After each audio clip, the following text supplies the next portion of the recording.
An old man sits calmly in an Athens prison cell, 399 BCE, surrounded by weeping friends as he reaches for a cup of poison hemlock. He pauses to discuss whether the soul is immortal, then drinks without hesitation, continuing to teach until his final breath.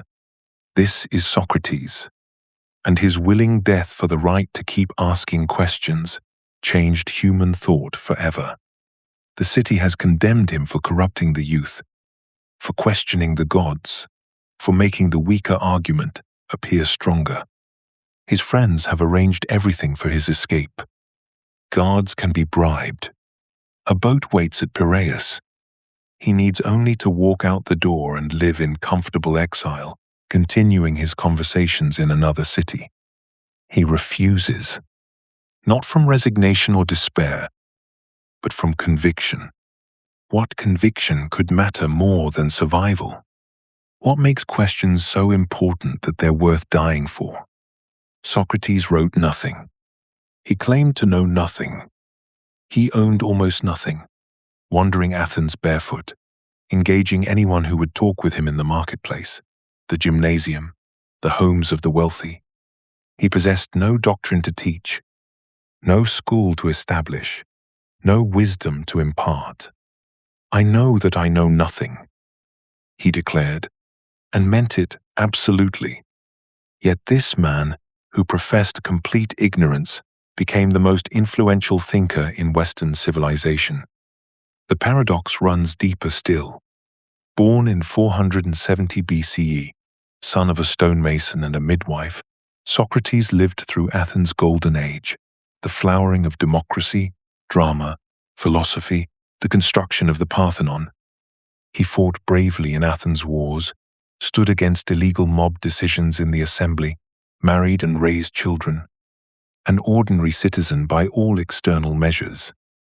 Yet his daily practice of questioning fellow Athenians about justice, courage, and virtue transformed casual conversation into something dangerous. He asked simple questions. What is justice? What is courage?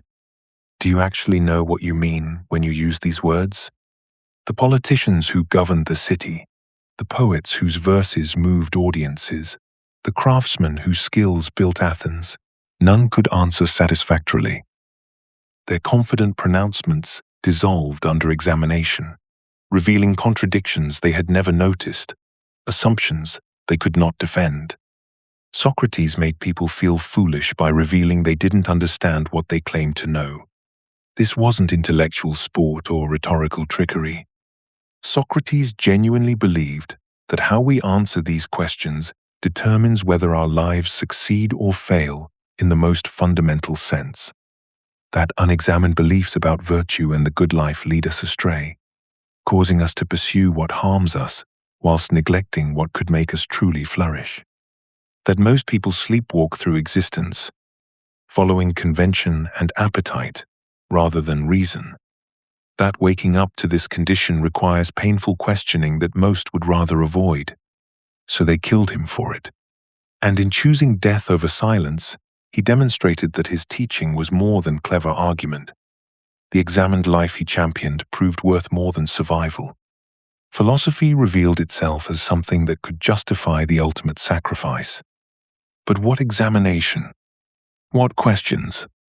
What method could be so powerful that it threatened an entire city and so valuable that someone would die rather than abandon it? Understanding why requires understanding how it began, not with a system or a school, but with a puzzle. A pronouncement from the most sacred site in the Greek world that perplexed Socrates more than any question he ever asked, and set him on a path that would lead, inevitably, back to that prison cell and that cup of hemlock. Part 1. The Oracles, Challenge, and the Birth of Philosophy. High on the slopes of Mount Parnassus, where eagles soar above the ancient olive groves, and the earth itself seems to breathe with divine presence, stands the most sacred site in the Greek world, the Oracle at Delphi. Here, beneath Apollo's golden temple, pilgrims journey from across the Mediterranean to hear the god's voice speak through his chosen priestess, the Pythia.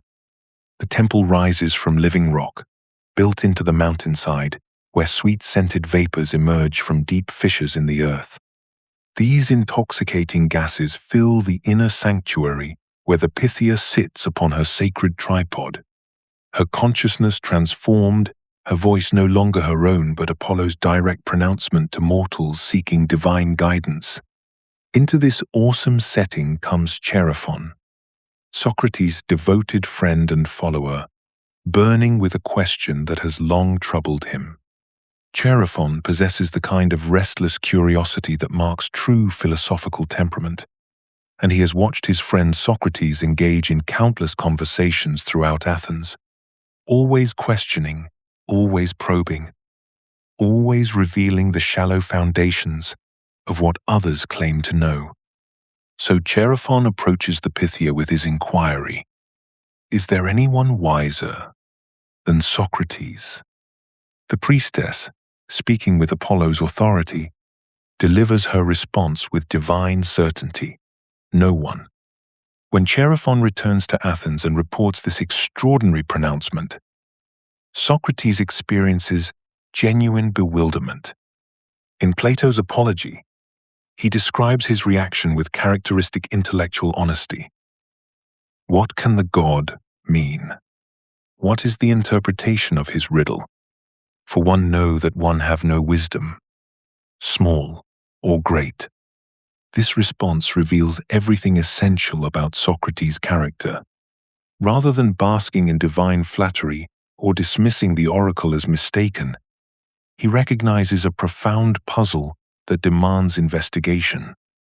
How can Apollo, the god of truth and knowledge, declare him wisest when he possesses no wisdom about the great questions that matter most? What is justice? What is virtue? What constitutes the good life? What is the nature of reality itself? This perplexity drives Socrates to embark upon what will become his life's mission. He decides to test the oracle's pronouncement through systematic investigation, seeking out those Athenians renowned for their wisdom and expertise. He approaches the politicians who govern the city, expecting to find deep understanding of justice and governance. He questions the poets whose beautiful verses move audiences to tears, anticipating profound insights into human nature and divine truth. He engages the skilled craftsmen whose expertise produces magnificent works, assuming their technical mastery extends to broader wisdom about life itself. What Socrates discovers through these encounters transforms both his understanding of human knowledge and the very nature of philosophical inquiry. Each conversation reveals the same disturbing pattern. Those with the greatest reputations for wisdom possess the least genuine understanding of their supposed expertise. The politicians cannot define justice or explain why their policies truly benefit the city. The poets cannot account for the meaning of their own verses or the source of their inspiration. Even the craftsmen, whilst genuinely skilled in their specific trades, mistakenly believe this technical competence grants them wisdom about matters far beyond their actual knowledge. Through this methodical investigation, Socrates begins to comprehend the oracle's meaning. His superiority lies not in possessing wisdom, but in recognizing his ignorance. Whilst others live in the comfortable delusion that they understand what they do not, Socrates alone acknowledges the true extent of human ignorance about the most important questions. This recognition becomes the foundation of genuine philosophical inquiry. Only by admitting what we do not know can we begin the serious work of seeking real understanding. The oracle's riddle thus catalyzes a revolutionary transformation in human thought. What begins as Socrates' personal puzzle about divine pronouncement becomes the methodical practice of questioning all claims to knowledge, exposing the difference between genuine understanding and mere opinion. His investigation reveals that the examined life requires constant vigilance against self-deception. particularly the dangerous assumption that conventional wisdom or expert authority guarantees truth. The God's challenge creates not just a philosophical method, but an entirely new way of being human. One grounded in intellectual humility, rigorous questioning, and the recognition that wisdom begins with knowing that we know nothing. Socrates began his investigation with the politicians, those who claimed expertise in governance and justice. These were Athens' most confident voices on matters of virtue, men who spoke with authority about courage in the assembly, justice in the courts, and the good of the city. Yet when Socrates questioned them systematically, a disturbing pattern emerged. They could not define the virtues they claimed to embody. When pressed to explain what justice actually was, beyond mere examples, they offered only circular definitions or appeals to tradition. When asked why their policies served the common good, they retreated into rhetoric and persuasion tactics designed to move crowds rather than illuminate truth. These encounters, which Socrates recounts in the Apology, revealed something shocking. Those most certain of their wisdom proved most ignorant when examined. The politicians possessed opinions, certainly, and considerable skill in manipulation, but no real knowledge of justice, courage, or human flourishing. Their confidence masked fundamental ignorance about the most important matters of human life. They knew how to win votes and influence decisions, but they could not explain what made an action just or a life worth living. The very people entrusted with governing the city lacked understanding of the principles that should guide governance. From the politicians, Socrates turned to the poets, those inspired creators who produced works of beauty that moved and instructed audiences throughout Greece. Surely here he would find wisdom, for poetry was considered a divine art that revealed truths about gods and mortals. Yet Socrates discovered something equally troubling.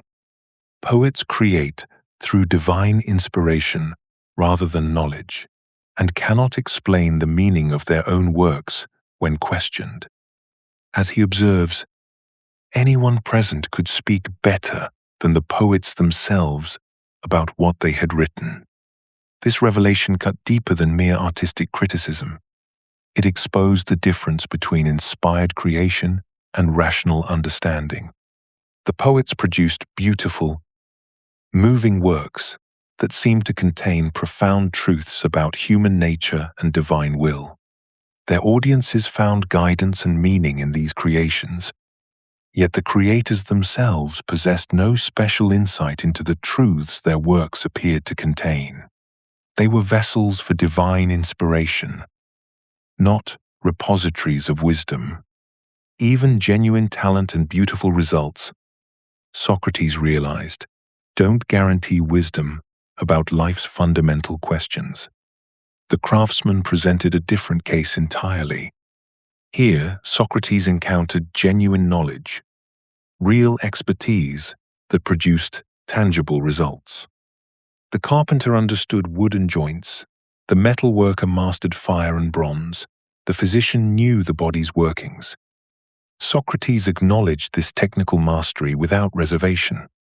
These men possessed something the politicians and poets lacked: demonstrable knowledge that could be tested and verified, yet this discovery led to an even more troubling realization. The craftsmen's genuine expertise in their specialized fields made them overconfident about matters beyond their knowledge. Because they had mastered carpentry or metalworking, they believed themselves qualified to speak authoritatively on justice, virtue, and governance. Their technical knowledge became a source of false confidence about everything else. They mistook competence in one domain for wisdom about all domains, particularly those most crucial for human flourishing. This pattern revealed something profound about the relationship between knowledge and wisdom. Real expertise, Socrates discovered, could actually become an obstacle to recognizing one's ignorance in other areas. The craftsmen's genuine achievements blinded them to the limits of their understanding. They knew how to build houses but not how to live well in them, how to forge weapons but not whether war was just, how to heal bodies but not what made souls healthy. The shocking synthesis that emerged from this systematic investigation was universal. Those most confident in their wisdom actually knew least about what matters most for human flourishing. Politicians, poets, and craftsmen all shared the same fundamental flaw, though it manifested differently in each group. None recognized the limits of their knowledge. The politicians confused persuasion with understanding. The poets mistook inspiration for insight, and the craftsmen conflated technical skill with comprehensive wisdom. This universal pattern of ignorance disguised as wisdom suddenly illuminated the oracle's pronouncement. The oracle at Delphi declared that no one was wiser than Socrates. This proclamation bewildered him completely.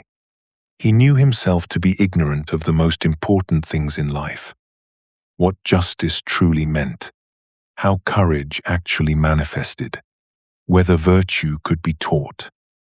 How could someone so obviously lacking in knowledge be considered the wisest person in Athens? The answer, when it came, would revolutionize human understanding of knowledge itself. Socrates set out to test the oracle's claim by questioning those renowned for their wisdom. He spoke with politicians who claimed expertise in governance, poets who professed insight into human nature, craftsmen who boasted knowledge of their trades. Each conversation revealed the same startling pattern. These supposed experts possessed genuine knowledge in narrow domains, but they believed their expertise extended far beyond their actual competence. The politician who understood electoral strategy assumed he therefore knew what justice required. The poet who crafted beautiful verses believed this qualified him to pronounce on moral truth. The craftsman who excelled at his trade thought this made him wise about the good life. Through these encounters, Socrates discovered the oracle's meaning. His superiority lay not in possessing wisdom others lacked, but in recognizing his ignorance whilst others remained ignorant of their ignorance. "One know that one know nothing," he declared, and this seemingly humble admission became the foundation of all genuine inquiry. This wasn't the skepticism that denies knowledge entirely, but intellectual humility that creates the proper starting point for authentic investigation. His ignorance was conscious, acknowledged, and productive, rather than unconscious and complacent. This recognition transforms the entire approach to learning and discovery. When we acknowledge our ignorance honestly, we become genuinely curious rather than defensively protecting false beliefs. The mind that admits its limitations creates space for real understanding to emerge. Socratic ignorance clears away the false certainties that prevent genuine investigation, like removing debris that blocks a spring. In the Meno, when the slave boy realizes he doesn't actually know how to double a square's area, this moment of recognized ignorance becomes the beginning of mathematical discovery. The confusion he experiences isn't failure but progress, the necessary prelude to genuine learning. This principle revolutionizes education itself. If the wisest person recognizes their ignorance, then learning becomes collaborative investigation rather than passive reception of information. Socrates positions himself as a fellow inquirer rather than an authority dispensing knowledge. He compares himself to a midwife who helps others give birth to ideas they already possess but haven't yet recognized. The teacher's role shifts from filling empty vessels to awakening dormant understanding. This creates an entirely new educational model based on questioning and discovery rather than indoctrination and memorization.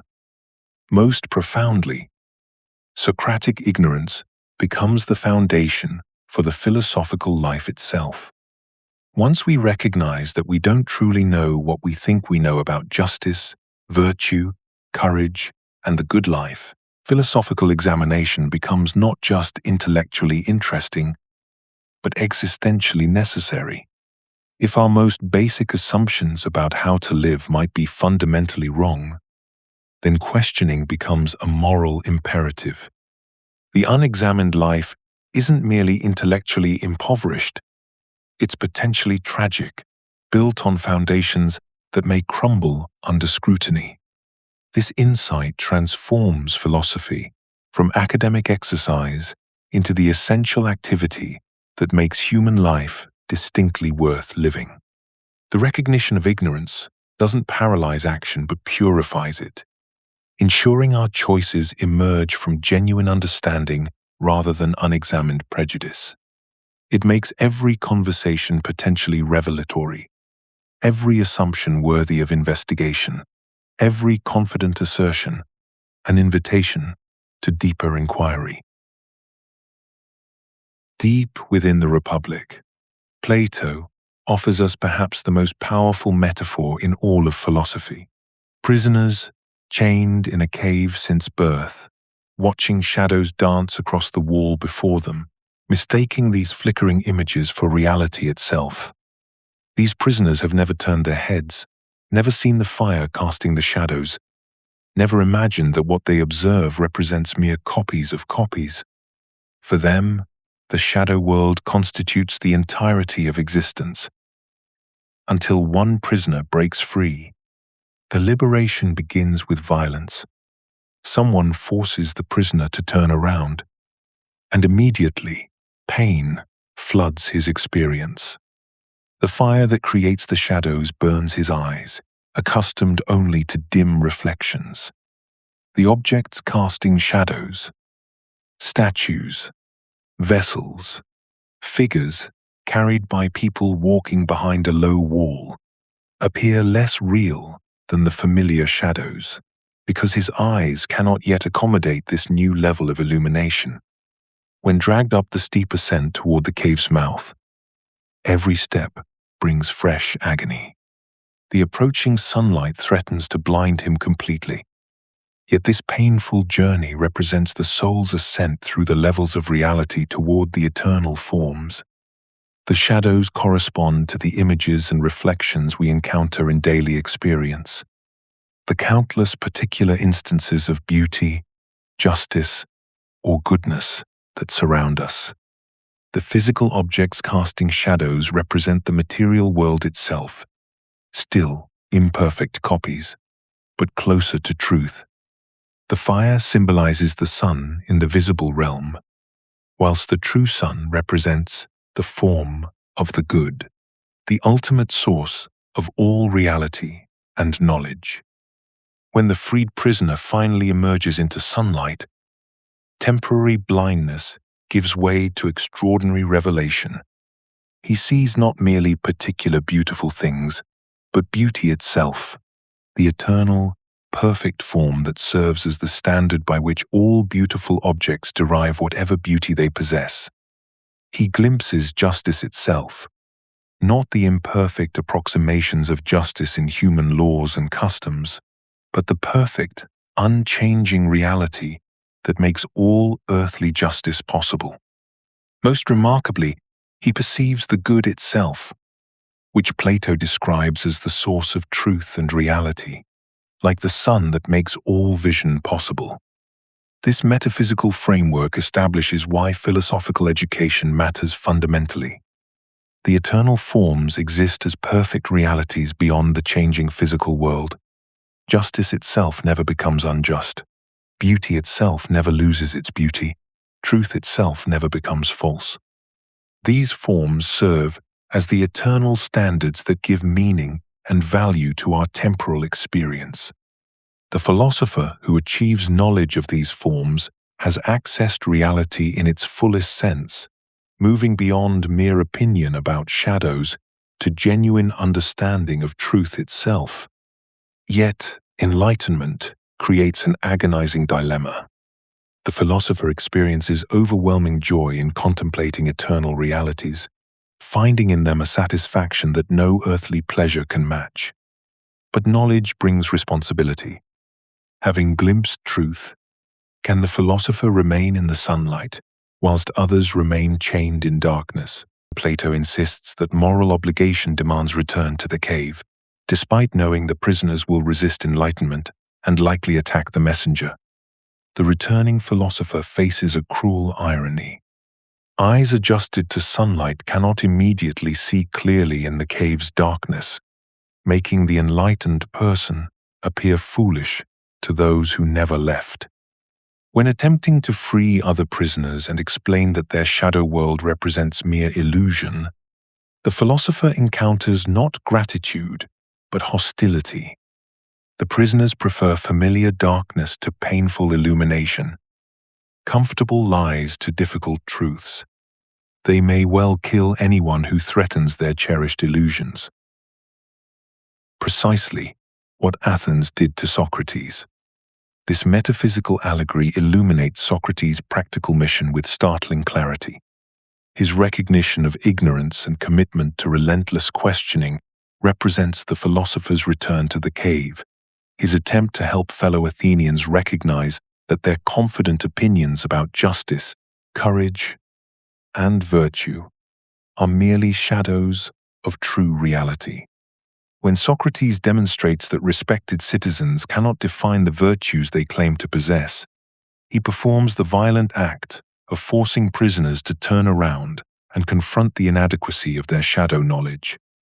The theory of forms establishes why this philosophical mission constitutes moral necessity rather than intellectual luxury. Those who have glimpsed eternal truth cannot remain satisfied with private contemplation, whilst others suffer in ignorance. Part 2. The Socratic Method. Revolution in human inquiry. Socrates transformed human inquiry not through grand theories or systematic doctrine, but through a deceptively simple practice, asking questions. His technique, known as elenchus, literally meaning cross-examination, operates through relentless questioning rather than assertions or lectures. When Socrates encounters confident claims about virtue, justice, or piety, he responds not with counter-arguments but with seemingly innocent inquiries. What is courage? He asks Laches, the experienced general. What is justice? He presses in the Republic. What is piety? He queries Euthyphro, who claims divine authority for his actions. These questions appear straightforward, almost naive. Yet they consistently reveal that our most fundamental moral concepts, the very ideas we use to navigate life and justify our choices, rest on confusion and contradiction. The systematic progression of Socratic questioning follows a precise pattern that exposes the inadequacy of confident definitions. When Euthyphro defines piety as what is loved by the gods, Socrates doesn't reject this definition outright. Instead, he probes its implications through careful follow-up questions. Do the gods ever disagree? If they do, then the same action could be both loved and hated by different gods. Euthyphro retreats to what all the gods love, but Socrates presses further. Is something pious because the gods love it, or do the gods love it because it is pious? Is less than #0. 5 is greater than each answer generates new questions that probe deeper into hidden assumptions. The definition that seemed clear and authoritative dissolves into circular reasoning and arbitrary claims. This pattern repeats throughout the dialogues. Initial confidence crumbles under sustained examination, revealing that we possess far less knowledge than we assumed. The psychological impact of elenctic examination proves as significant as its intellectual effects.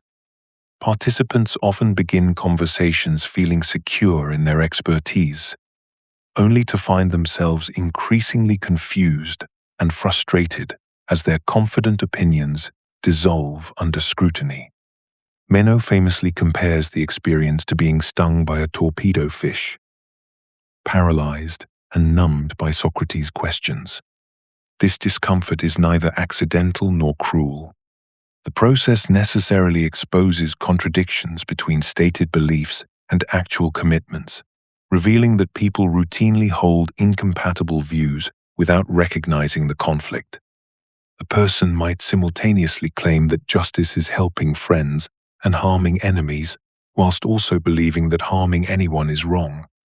Only through systematic questioning do these hidden contradictions emerge into consciousness. Yet Elenchus serves a fundamentally constructive purpose, despite its reputation for leaving people more confused than enlightened. Socrates insists that exposing false certainties creates the intellectual humility necessary for genuine learning. The person who discovers their ignorance has taken the crucial first step toward wisdom. Those who remain confident in false beliefs cannot begin authentic inquiry. This method of systematic questioning establishes the foundation for all subsequent philosophical investigation, but it demands a specific psychological response to be truly productive. The participant must embrace uncertainty rather than flee from it, treating confusion as an opportunity rather than a failure. Through this revolutionary approach to human inquiry, Socrates demonstrates that the path to knowledge begins not with answers, but with better questions. Socrates understood himself not as a teacher in any conventional sense, but as something far more intimate and revolutionary, a midwife of the soul. This extraordinary metaphor, which he develops most fully in Plato's Theaetetus, transforms our understanding of how genuine knowledge comes to birth in the human mind. My art of midwifery is in general like theirs, Socrates explains, referring to his mother Phaenarite's profession. The only difference is that my patients are men, not women, and my concern is not with the body, but with the soul that is in travail of birth. This comparison reveals something profound about Socrates' philosophical method. Just as a midwife assists in bringing forth life that already exists within the mother, Socrates helps others give birth to insights and understanding that already lie dormant within their souls. He does not implant foreign ideas or deposit ready-made knowledge into passive minds. Instead, he recognizes that each person carries within themselves the capacity for wisdom, truth, and genuine understanding. The philosopher's role becomes one of skilled assistance, helping to draw forth what is already present but unrecognized. The practical application of this midwifery appears most dramatically in the famous scene from the Meno, where Socrates encounters an untutored slave boy and guides him through the discovery of geometric principles. The boy begins with confident assertions about doubling the area of a square, certain he knows the answer. Through carefully crafted questions, Socrates leads him to recognize the inadequacy of his initial responses. The boy's confidence dissolves into productive confusion, that crucial state of intellectual perplexity that Socrates calls aporia. But this confusion proves generative rather than destructive.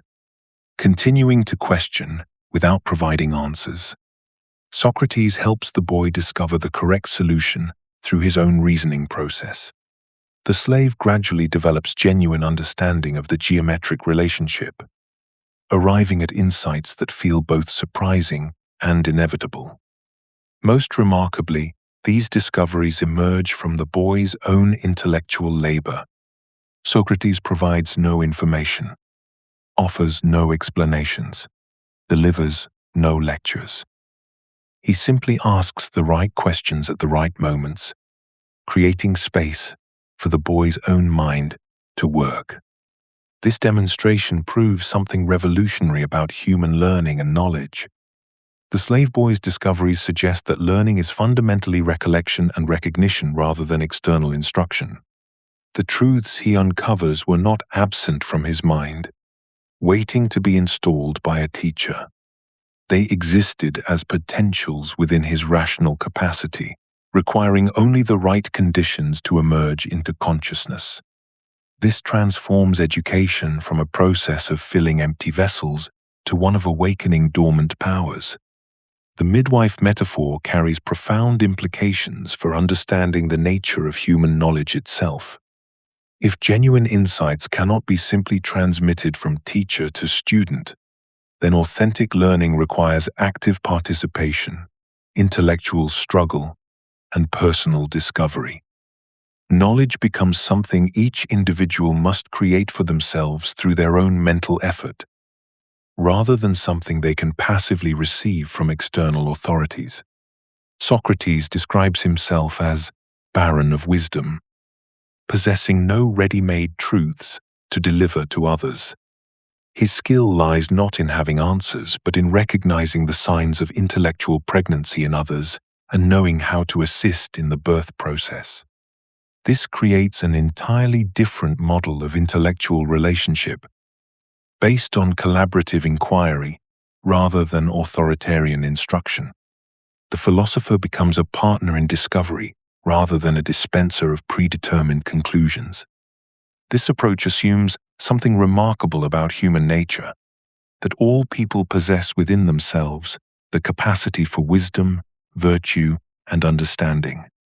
The potential for philosophical insight is not the exclusive privilege of a learned elite, but a universal feature of rational souls. What varies is not the presence of this capacity, but the degree to which it has been recognized, developed, and brought to conscious awareness. The midwife metaphor also explains the characteristic psychological experience that accompanies authentic philosophical inquiry. Just as physical birth involves labor pains, intellectual birth creates its own form of productive discomfort. The confusion, uncertainty, and intellectual struggle that mark genuine learning are not obstacles to be avoided, but necessary stages in the process of discovery. Aporia represents perhaps the most misunderstood aspect of Socratic philosophy. This Greek term, meaning puzzlement or perplexity, describes the state of acknowledged ignorance that typically concludes Socratic conversations. The Euthyphro ends without establishing what piety actually means. The Laches fails to produce a satisfactory definition of courage. The Charmides leaves temperance entirely undefined. Participants often express genuine frustration at these apparent failures, wondering why conversations that began with such promise conclude in confusion rather than clarity. Yet this seeming intellectual defeat reveals the true genius of Socratic method. Aporia represents philosophical success rather than failure. When Euthyphro storms away in irritation, unable to define the piety he claims to understand perfectly, Socrates has achieved precisely what he intended. The young man's comfortable certainty has been shattered, replaced by an uncomfortable awareness of his actual ignorance. This transformation from false knowledge to acknowledged ignorance constitutes genuine philosophical progress. The productive nature of perplexity becomes clear when we examine its essential philosophical functions. Aporia serves as intellectual housekeeping, clearing away false certainties that prevent genuine inquiry. People confidently use concepts like justice, virtue, and courage throughout their lives, without recognizing how little they actually understand these fundamental ideas. Socratic questioning reveals this hidden ignorance, stripping away layers of unexamined assumptions until participants confront the depth of their confusion about concepts they employ daily. The famous passage in the Meno illustrates this process perfectly. The slave boy begins confident in his geometric knowledge, but gradually recognizes his errors through careful questioning. When he finally declares, "One do not know," Socrates celebrates this admission as genuine progress. The boy has moved from false confidence to productive perplexity, creating the necessary conditions for authentic learning. His confusion isn't a step backwards, but the essential foundation for moving forwards. This psychological transformation distinguishes productive perplexity from mere confusion. Aporia doesn't discourage serious inquirers, but creates genuine curiosity and intellectual hunger that motivates continued investigation. Socrates observes that people who experience this productive confusion become more rather than less interested in philosophical questions. They develop what we might call philosophical appetite, an insatiable desire to understand concepts they previously took for granted. The motivational power of aporia stems from its existential urgency. Once we recognize our ignorance about justice, virtue, and the good life, continued inquiry becomes not merely intellectually interesting but personally necessary.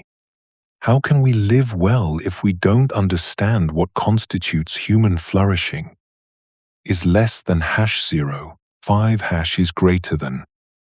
How can we act justly if we cannot define justice itself?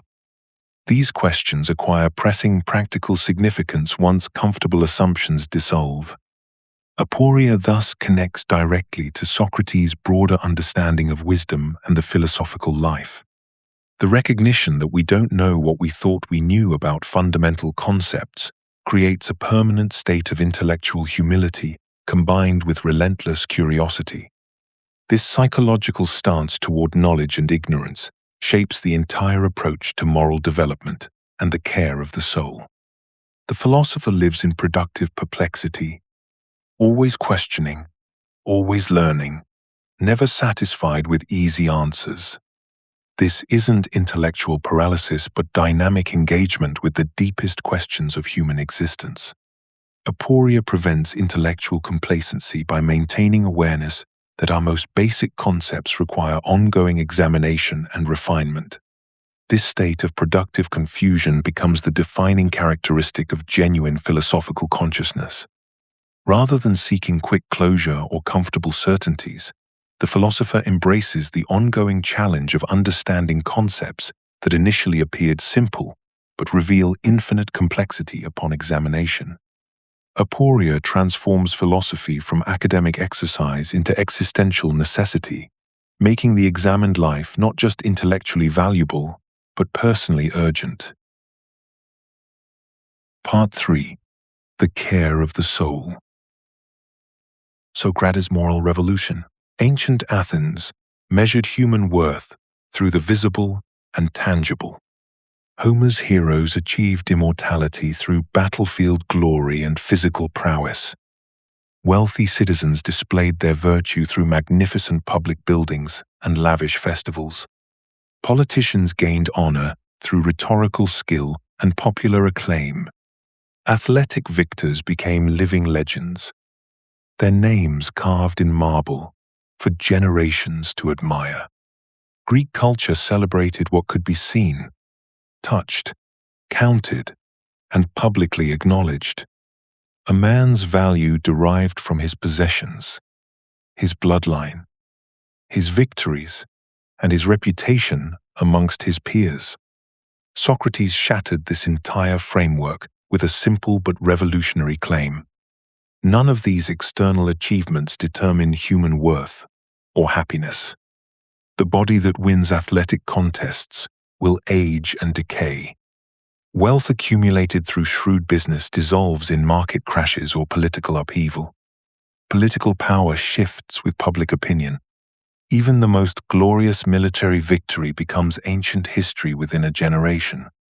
What the conventional world celebrates as the highest goods prove temporary, fragile, and ultimately irrelevant to human flourishing. This critique leads Socrates to locate true human identity elsewhere entirely. The soul, psyche in Greek, becomes not merely the life force that animates flesh and bone, but the seat of personality, moral character, rational capacity, and essential selfhood. When Socrates declares in the Apology that the unexamined life is not worth living, he assumes the soul is what makes life valuable or worthless. Physical existence without soul development becomes meaningless biological persistence.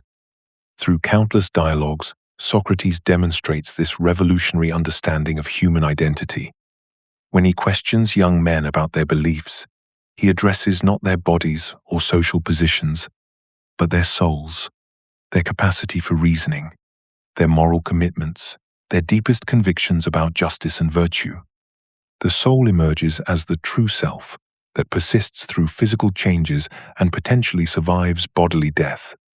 A person's essential identity lies not in their appearance, age, or circumstances, but in their soul's development toward wisdom and virtue. This redefinition creates an entirely new hierarchy of values. Physical death cannot harm the soul, but moral corruption destroys what makes us truly human. Socrates faces the hemlock with remarkable calm, arguing that death is either dreamless sleep or a journey to another realm where philosophical conversation continues eternally. Neither possibility frightens him because neither threatens his soul's integrity. Yet he expresses genuine concern about moral corruption, which damages the soul's capacity for reason, virtue, and authentic happiness. The practical implications transform how we approach daily existence. Career decisions must prioritize soul development over financial advancement. Relationships should nurture moral growth rather than social status. Political involvement serves justice rather than personal ambition. Even entertainment and leisure should contribute to wisdom rather than mere pleasure.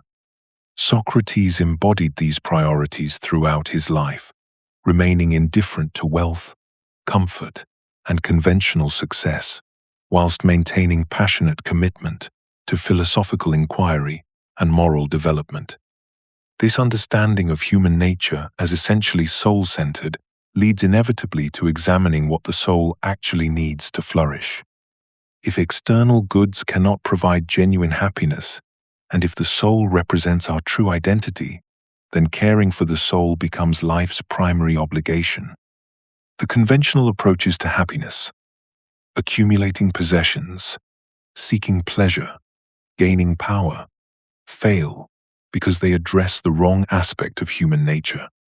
The soul requires something entirely different: knowledge of virtue, moral development, and the examined life that distinguishes human existence from mere animal survival.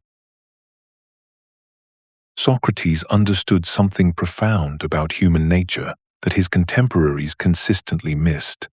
The soul requires active care precisely because it can become diseased. Just as bodies deteriorate through neglect, poor nutrition, or exposure to harmful substances, souls corrupt through ignorance, vice, and absorption of false values.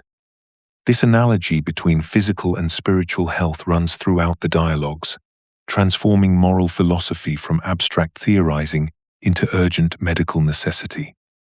The comparison proves remarkably precise.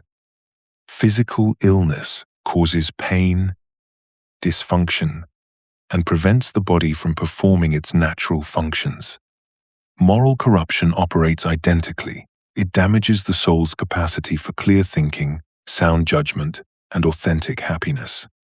In the Gorgias, Socrates demonstrates how flattery corrupts the soul just as bad food corrupts the body, creating pleasant sensations whilst causing deeper harm.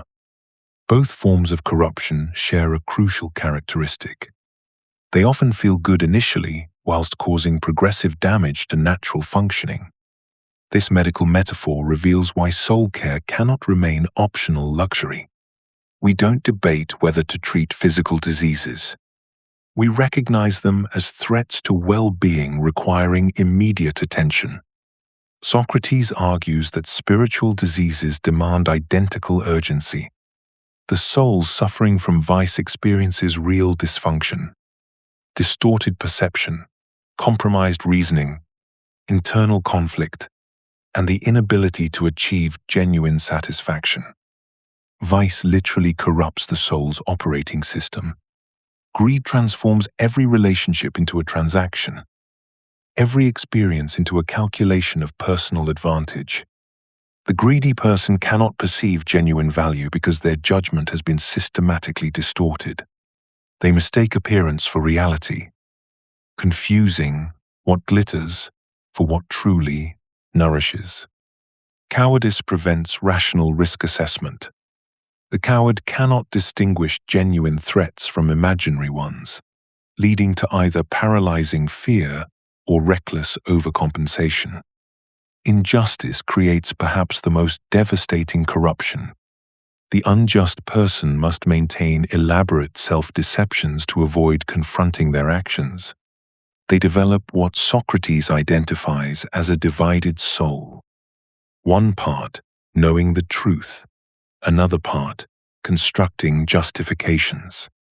This internal conflict generates constant anxiety, preventing the peace that comes from aligned thought and action. In the Republic, Socrates provides detailed psychological portraits showing how different vices create characteristic forms of inner turmoil and self-deception. The corrupted soul cannot achieve happiness regardless of external circumstances. This insight explains one of Socrates' most counterintuitive claims. External goods become sources of misery when possessed by souls lacking wisdom and virtue. Wealth in the hands of the greedy amplifies their corruption, providing more opportunities for vice whilst increasing their anxiety about loss. Power corrupts the unjust person further, enabling greater harm whilst deepening their self-deception. Socrates observed that tyrants and wealthy individuals often experience profound unhappiness despite possessing everything. Conventional wisdom considers valuable. Their external success masks spiritual poverty. They achieve what they thought they wanted, only to discover that their corrupted souls cannot extract genuine satisfaction from any achievement. The problem lies not in the goods themselves, but in the soul's inability to relate to them properly. This analysis leads to an inescapable conclusion. If the soul constitutes our true identity and external goods cannot heal spiritual corruption, then soul care becomes the only rational priority for anyone seeking genuine happiness. The recognition transforms philosophy from intellectual curiosity into essential medicine for the human condition. Just as we would consider someone insane for ignoring a serious physical illness, Socrates suggests we should view neglect of the soul as a form of madness. The question becomes not whether to care for the soul, but how to restore it to health and maintain its proper functioning through virtue. This medical approach to moral philosophy makes Socrates' mission deeply practical rather than merely theoretical. He offers therapy for the human condition itself. Socrates understood virtue not as arbitrary social convention or external rule-following, but as the soul's natural health, its proper functioning according to its essential nature. When Socrates questioned Laches about courage or challenged Euthyphro about piety, he wasn't merely testing definitions. He was performing diagnosis, examining whether these men possessed genuine virtue or merely its superficial appearance. True virtue, Socrates discovered, represents the condition that allows the soul to operate as it was meant to, reasoning clearly about what is genuinely good, choosing wisely among alternatives, and experiencing the deep satisfaction that comes from living according to one's highest nature. In the Republic, Socrates reveals virtue as harmony, each part of the soul performing its proper function in perfect coordination. The rational element governs through wisdom, the spirited element supports through courage, and the appetitive element submits through temperance. Justice emerges not as a separate virtue, but as the overall harmony that results when each part fulfills its role. This isn't arbitrary arrangement, but corresponds to objective facts about human psychology. We discover virtue rather than invent it, because it reflects the soul's actual structure and natural requirements for flourishing. The four cardinal virtues, wisdom, courage, temperance, and justice, function as integrated aspects of soul health, rather than separate moral rules to be followed independently. Wisdom enables proper judgment about what truly deserves pursuit, distinguishing genuine goods from mere appearances. Without wisdom, we chase shadows and mistake harmful things for beneficial ones. Courage provides the strength to pursue what wisdom identifies as good, despite obstacles, opposition, or personal cost. But courage without wisdom becomes mere recklessness or stubborn persistence in wrong directions. Temperance maintains proper order among our desires and impulses, ensuring that reason governs rather than being overwhelmed by appetite or emotion. Yet temperance, guided by false beliefs about what is good, produces only the appearance of virtue. Justice harmonizes all these elements into unified character, creating the internal stability that allows genuine happiness to emerge. These virtues support and require each other so completely that possessing one fully means possessing them all. A unity that Socrates demonstrated through his own integrated character. The soul that achieves this virtuous harmony experiences profound transformation.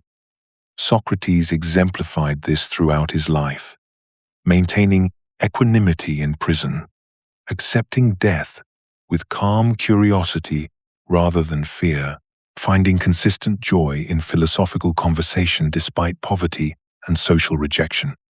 His happiness didn't depend on external circumstances because virtue had created internal stability that no external event could disturb. The virtuous person's flourishing emerges from their own character rather than from things beyond their control. Wealth, reputation, physical pleasure, or even life itself. This makes virtue the only reliable foundation for human flourishing. External goods remain vulnerable to fortune, loss, and change. But the person whose soul functions properly through virtue possesses something that cannot be taken away. They experience genuine satisfaction because their desires align with what is actually good. Their fears focus on what truly deserves concern, and their choices emerge from clear understanding rather than confusion or impulse. Philosophy functions as the essential therapeutic practice for achieving and maintaining this soul health.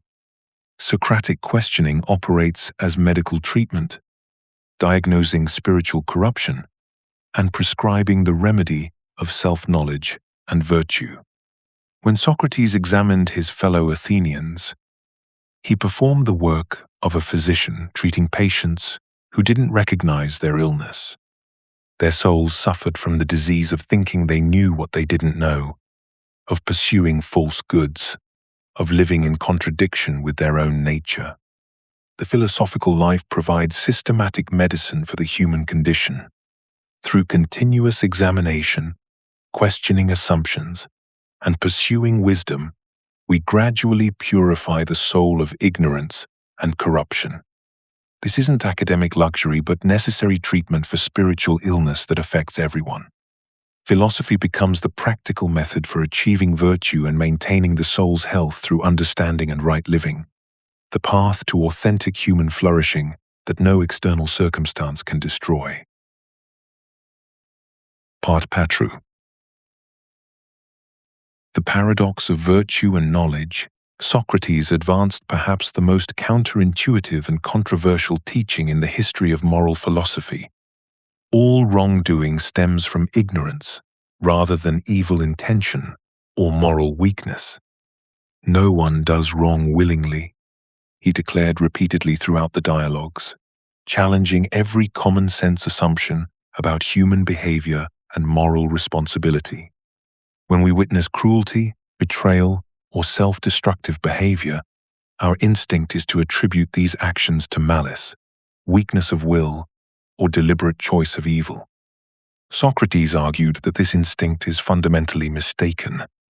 Every person, he maintained, always acts according to what they genuinely believe will benefit them, even when their actions appear manifestly self-destructive or malicious to observers. This teaching emerges most clearly in dialogues like the Meno and Protagoras, where Socrates demonstrates that apparent evil invariably results from false beliefs about what constitutes genuine good rather than deliberate choice of evil for its own sake. The greedy person doesn't choose greed knowing it will corrupt their soul and destroy their relationships. They mistakenly believe that wealth will provide the happiness and security they desperately seek. The coward doesn't embrace cowardice, whilst recognizing its shameful nature. They incorrectly think that safety requires avoiding all risks, failing to understand that this very avoidance creates the anxiety and diminished life they fear.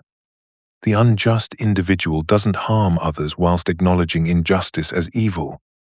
They falsely assume that gaining advantage over others serves their genuine interests, not recognizing that injustice inevitably corrupts the soul and destroys the very relationships that make life meaningful. These false beliefs about good and evil lead inevitably to self-defeating behavior and genuine misery. Socrates shows how the pursuit of apparent goods, wealth, pleasure, power, reputation, consistently fails to deliver the satisfaction promised, leaving individuals trapped in cycles of desire and disappointment. The tyrant, seemingly powerful and free to satisfy every whim, lives in constant fear and suspicion, surrounded by enemies and unable to trust anyone. The sensualist, pursuing pleasure as the highest good, finds that pleasures diminish with repetition and often transform into their opposites. Each person acts rationally according to their beliefs about what will benefit them, but their fundamental ignorance about the nature of good and evil ensures that their rational pursuit leads to irrational outcomes. This teaching appears to excuse wrongdoing by removing moral responsibility, but Socrates maintains that ignorance doesn't eliminate responsibility. It locates its source in intellectual rather than purely moral failure. While people don't choose evil intentionally, they bear responsibility for remaining ignorant about matters essential to human flourishing. The obligation to examine our beliefs and seek wisdom about good and evil becomes paramount. Socrates emphasizes that we cannot claim innocence simply because we acted according to our beliefs.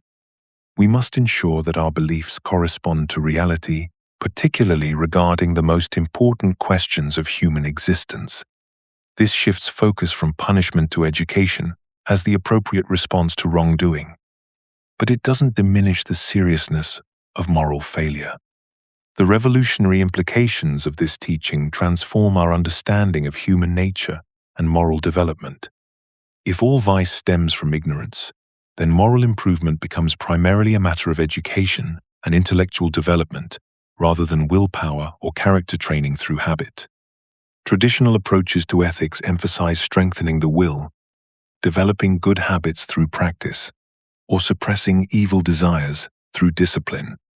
Socrates suggests that these approaches, whilst potentially helpful, address symptoms rather than causes. The fundamental problem is intellectual. We don't know what we're talking about when we speak of good and evil, virtue and vice, happiness and misery.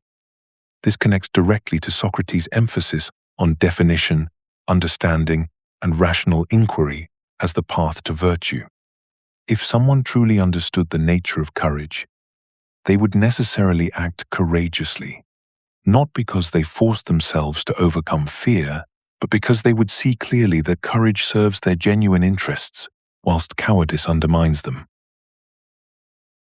Socrates advances perhaps the most counterintuitive claim in the history of moral philosophy.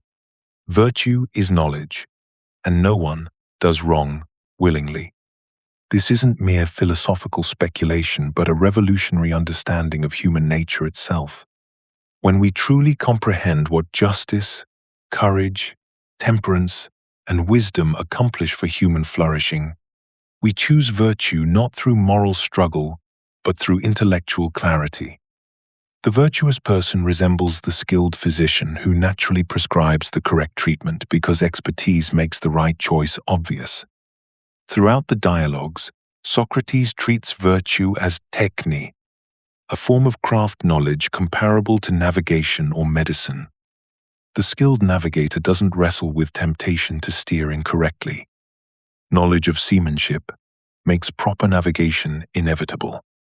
Similarly, the person who genuinely understands justice finds just action as natural as the doctor finds healing. This comparison reveals something profound. Moral knowledge operates like technical expertise, but with crucial differences that make it more fundamental than any particular skill. The apparent attractiveness of vice stems entirely from cognitive error about what genuinely benefits us. Injustice seems profitable only when we focus on immediate gains, whilst ignoring long-term consequences for the soul. In the Republic, Socrates demonstrates how apparent goods like wealth, power, and pleasure become harmful when pursued by souls lacking wisdom to use them properly. The tyrant appears enviable until we examine the chaos within his soul. Correct understanding of good and evil doesn't make virtue merely preferable. It makes virtue irresistible because we see clearly what serves our deepest interests. This transforms moral education entirely. If virtue is knowledge, then moral development requires intellectual therapy that corrects false beliefs about genuine good, not emotional manipulation or behavioral conditioning.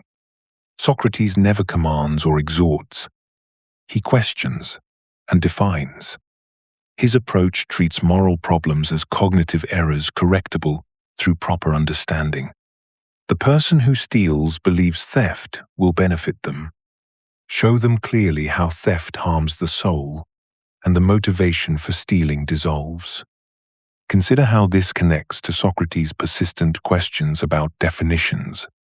His relentless pursuit of what is justice and what is courage aims to achieve the precise understanding that makes virtue inevitable. In the Laches, confusion about courage's nature leads to confused choices about when to stand firm versus when to retreat. Conceptual clarity enables clear moral reasoning. This establishes why philosophical inquiry into virtue's nature isn't academic exercise but practical necessity for anyone seeking to live well.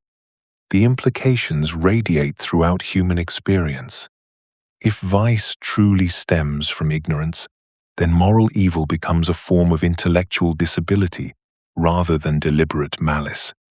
The person who acts unjustly suffers from a kind of blindness about what genuinely serves human flourishing. This doesn't excuse wrongdoing, but it fundamentally reframes our understanding of moral responsibility and the possibility of moral progress through education rather than punishment. The most devastating challenge to Socratic moral intellectualism appears in the common phenomenon of moral weakness, acting against one's better judgment despite knowing what is right. We witness this daily. The smoker who understands perfectly that cigarettes damage health, yet lights another. The student who recognizes that honesty matters, but cheats on the examination anyway. The person who knows that kindness creates better relationships, but responds with cruelty in moments of anger. These cases seem to demolish Socrates' revolutionary claim that virtue is knowledge, suggesting instead that knowledge alone proves powerless against desire, habit, or weakness of will.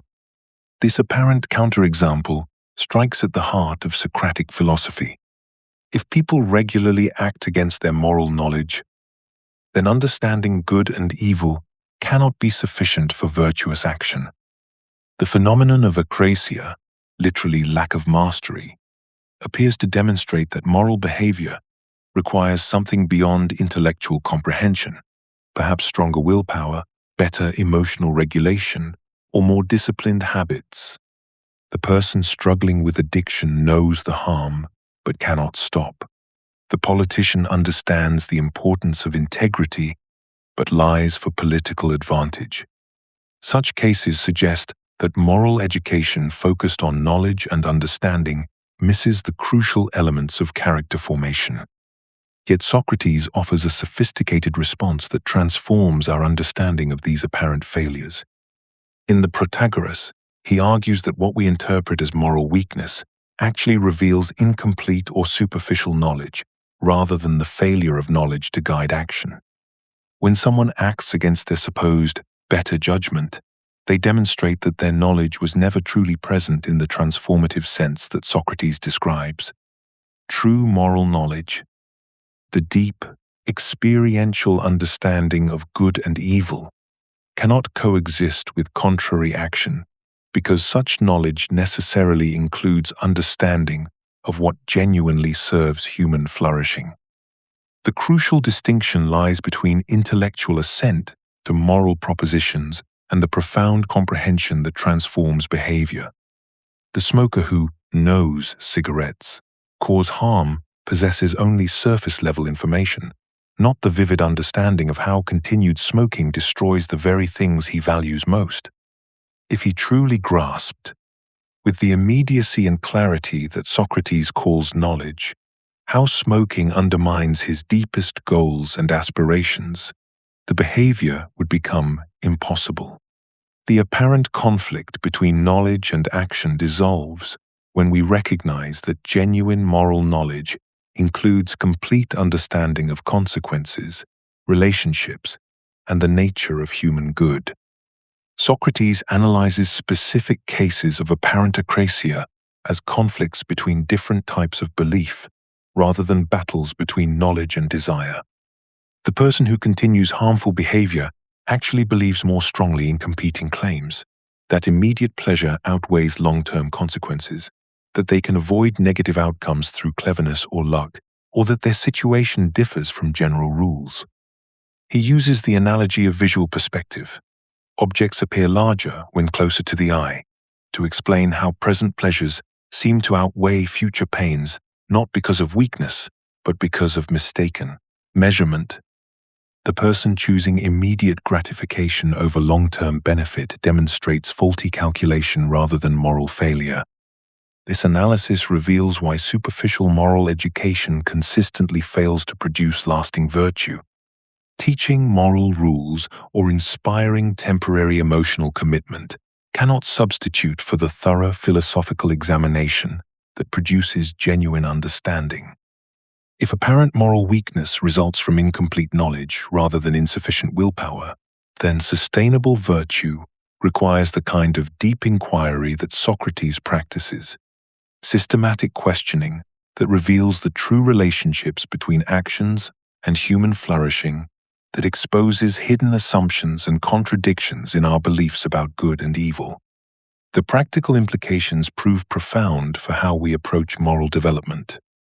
Rather than focusing on strengthening self-control or building better habits, Socratic analysis suggests that lasting virtue emerges from achieving the kind of transformative knowledge that makes contrary action impossible. Part 5. The Examined Life. Philosophy as a way of being, standing before the Athenian jury that would condemn him to death, Socrates delivered what remains philosophy's most defiant declaration. The unexamined life is not worth living. This was not philosophical rhetoric or abstract theorizing. This was a man facing execution for his commitment to inquiry, refusing the jury's implicit offer of acquittal in exchange for abandoning his philosophical mission. When given the choice between life without examination and death with dignity, Socrates chose death. This choice reveals examination not as intellectual luxury but as existential necessity, the very foundation of human worth. The Apology records this moment with stark clarity. Socrates tells his accusers that if they offered to spare his life on condition that he cease questioning the citizens of Athens, he would refuse. He would continue his philosophical mission even unto death, because a life without such questioning lacks the dignity that makes human existence worthwhile. This is not martyrdom for abstract principle but recognition of what distinguishes authentic human life from mere biological survival. What makes the unexamined life specifically not worth living, rather than simply inferior or incomplete? Socrates shows us throughout the dialogues that without examination, we become prisoners of accident and convention. We live according to beliefs inherited from parents, absorbed from society, or formed through random experience, rather than rational choice based on understanding. In the Meno, we see how the slave boy holds mathematical beliefs he has never questioned. In the Euthyphro, the priest cannot explain what makes an action pious, despite building his entire identity around piety. These people drift through existence following patterns established by others or by chance circumstance. This makes them slaves rather than free agents. They respond to life's challenges according to programming they have never examined, like animals responding to stimuli without rational deliberation.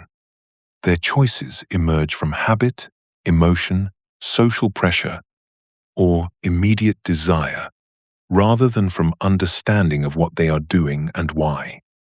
They cannot give account of themselves because they have never demanded such account from themselves. The unexamined life lacks authentic human dignity because it fails to exercise the rational and moral capacities that distinguish humans from other animals. Socrates treats our ability to question, reason, and choose based on understanding as the essence of human nature.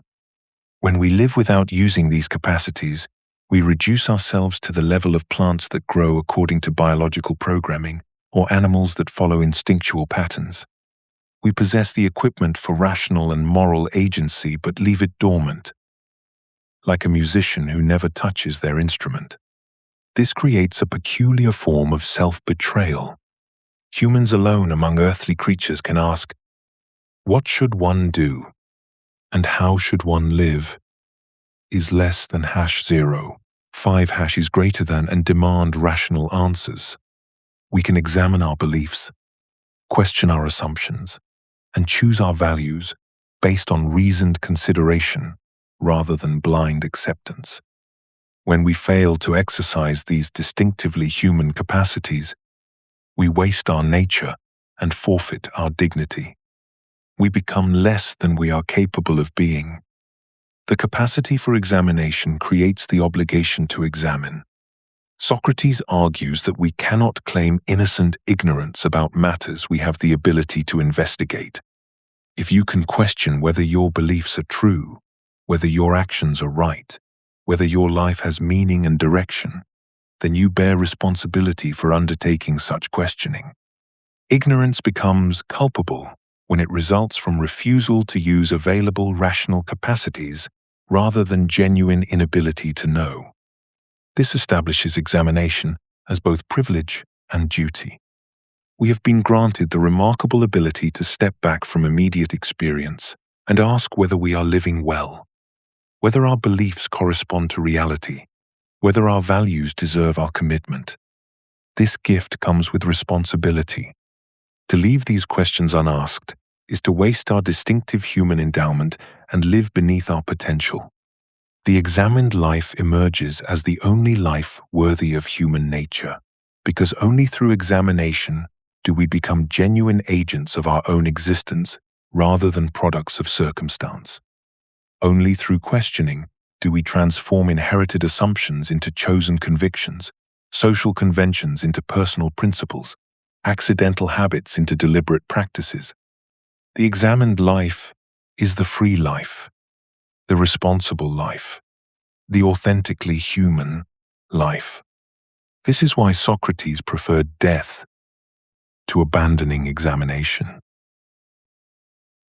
When we begin serious self-examination following Socratic principles, we discover something startling: the complexity and mystery of our own existence that we had previously taken for granted. In the Meno, we witness a slave boy confidently attempting to solve a geometric problem, only to discover, through Socrates' questioning, that his initial certainty was entirely misplaced. This same pattern emerges when we turn the questioning inward. What appears obvious about ourselves proves remarkably opaque under scrutiny. Consider what happens when we ask seemingly simple questions about our own lives. What do one really want? Sounds straightforward until we attempt a genuine answer. We might say we want happiness, success, or meaningful relationships, but Socratic examination quickly reveals contradictions between our stated desires and actual behavior. We claim to value honesty whilst regularly engaging in small deceptions.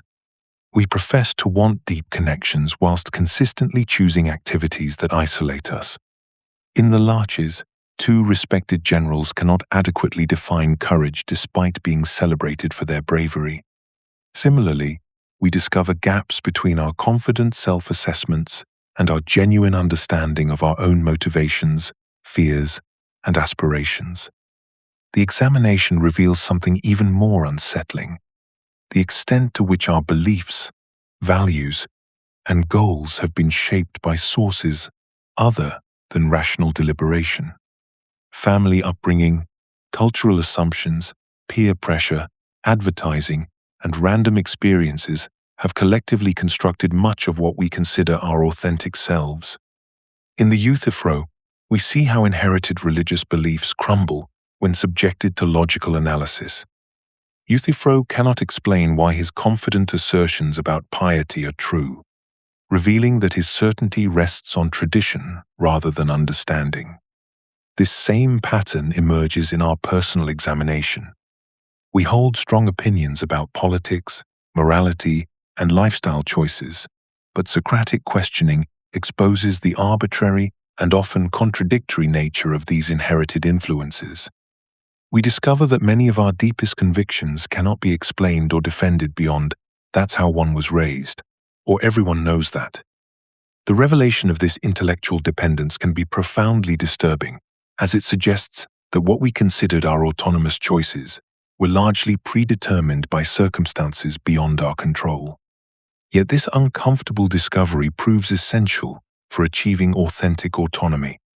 Most of our confident opinions dissolve under careful scrutiny, leaving us in what Socrates calls productive perplexity.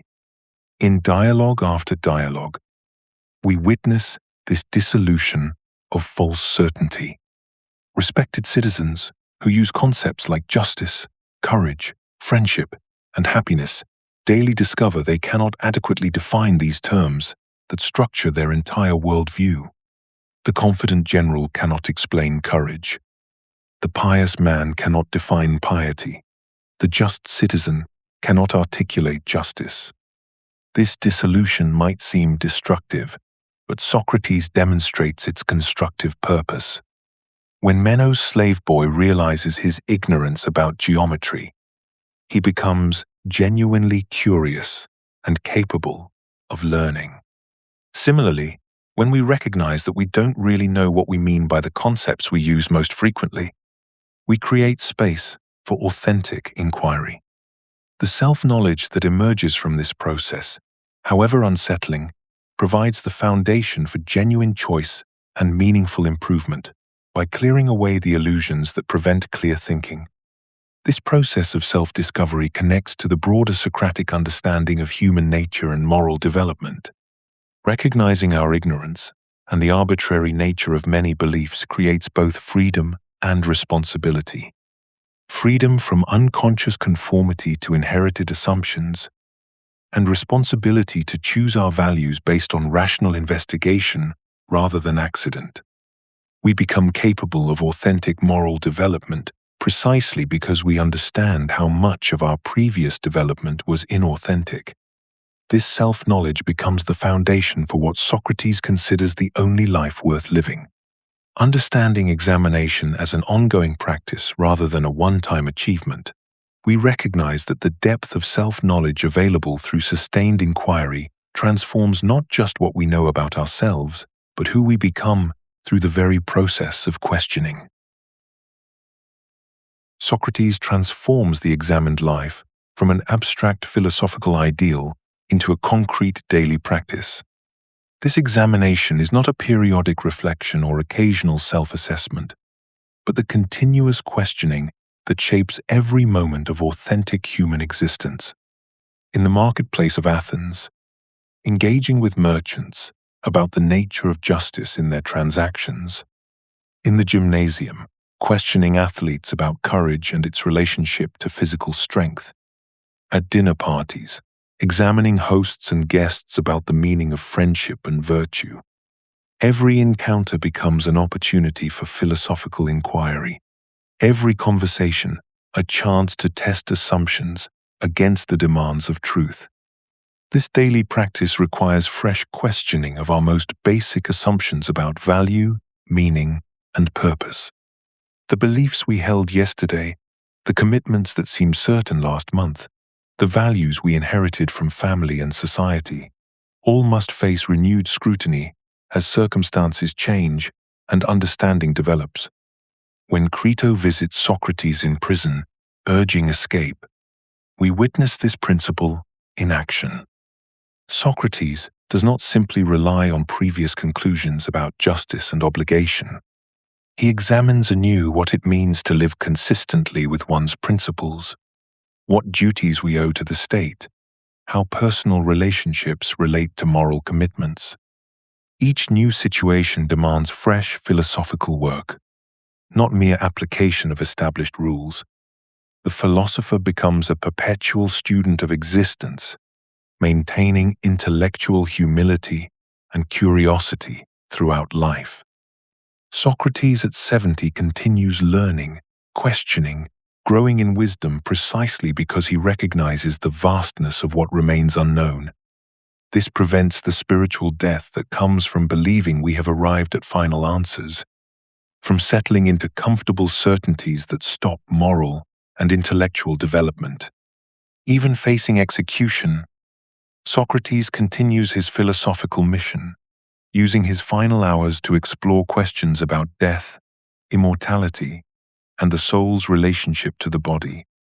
The examined life maintains its vitality regardless of external circumstances because its source lies in the inexhaustible mystery of existence itself. This transforms ordinary existence into a heroic quest for wisdom and virtue. The shopkeeper, examining the justice of his prices, participates in the same philosophical enterprise as the statesman considering laws for the city. The parent questioning how to raise children virtuously engages the same fundamental problems as the teacher wondering how knowledge can be transmitted.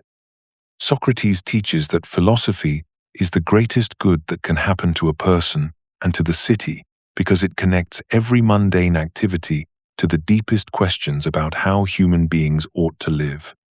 This individual commitment to continuous examination creates ripples throughout society, as each person who adopts the philosophical life becomes a catalyst for broader cultural transformation. The examined life is not solitary contemplation but engaged citizenship, bringing philosophical scrutiny to bear on social institutions, political arrangements, and collective values that shape human flourishing. Part 6. Socratic Politics. The Philosopher and the City. Athens in the 5th century BCE witnessed humanity's boldest political experiment, the creation of democracy, a system where ordinary citizens held the power to govern themselves rather than submit to kings, tyrants, or aristocratic elites. This revolutionary innovation emerged from fundamental Greek ideals of freedom and equality that challenged every previous assumption about legitimate political authority.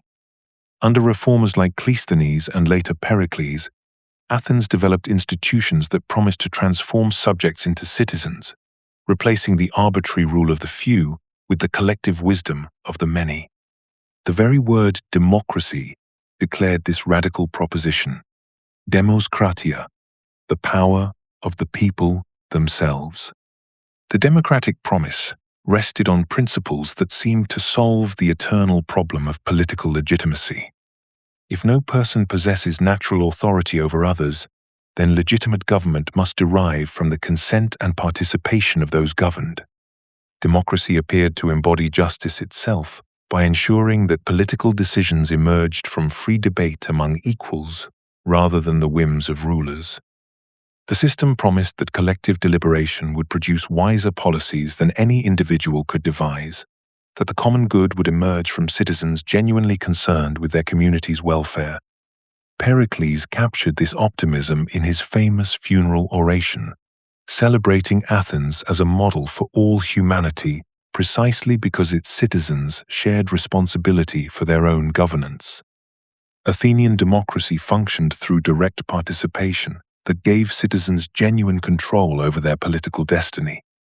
In the assembly, thousands of citizens gathered to debate questions of war and peace, taxation and public works, law and justice. They voted directly on these matters rather than delegating authority to distant representatives. The system of selection by lot for many offices ensured that ordinary citizens, not just the wealthy or well-connected, could serve in government. Citizens served on juries that decided both private disputes and public crimes, participated in the council that prepared business for the assembly, and held magistrates accountable for their actions. This was not merely symbolic participation, but real power exercised by real people over decisions that shaped their lives. Yet, even as democracy promised to realize humanity's highest political aspirations, careful observers like Socrates began to notice troubling tensions between democratic ideals and democratic practice. The same system that celebrated wisdom through collective deliberation often produced decisions that seemed neither wise nor just. The promise that free debate would illuminate truth frequently gave way to rhetoric designed to manipulate rather than educate. The ideal of equality among citizens confronted the reality that some possessed greater knowledge, virtue, or judgment than others. These contradictions would not remain merely theoretical problems, but would manifest in concrete political crises that forced Athens to confront fundamental questions about the nature of knowledge, virtue, and legitimate authority that democracy had promised to resolve. Socrates witnessed firsthand how Athens, the birthplace of democracy, repeatedly made catastrophic decisions that revealed fundamental flaws in popular governance. The very system that prided itself on collective wisdom systematically chose poorly on the most crucial matters facing the city. This wasn't mere bad luck or temporary confusion, but evidence of a deeper structural problem that democracy creates rather than solves. The Athenian Assembly's decision to launch the Sicilian expedition stands as perhaps the most devastating example of democratic folly. Despite warnings from experienced generals and elder statesmen, the popular assembly voted to send the flower of Athenian youth and treasure on a distant, poorly planned campaign that would ultimately destroy the city's power forever. The decision emerged not from careful strategic analysis, but from the intoxicating rhetoric of ambitious politicians who painted glorious visions of conquest and wealth. The assembly chose spectacle over substance, hope over reality. Even more telling was the aftermath of the naval victory at Arginusae, where the Athenian fleet defeated the Spartans but lost ships in a storm.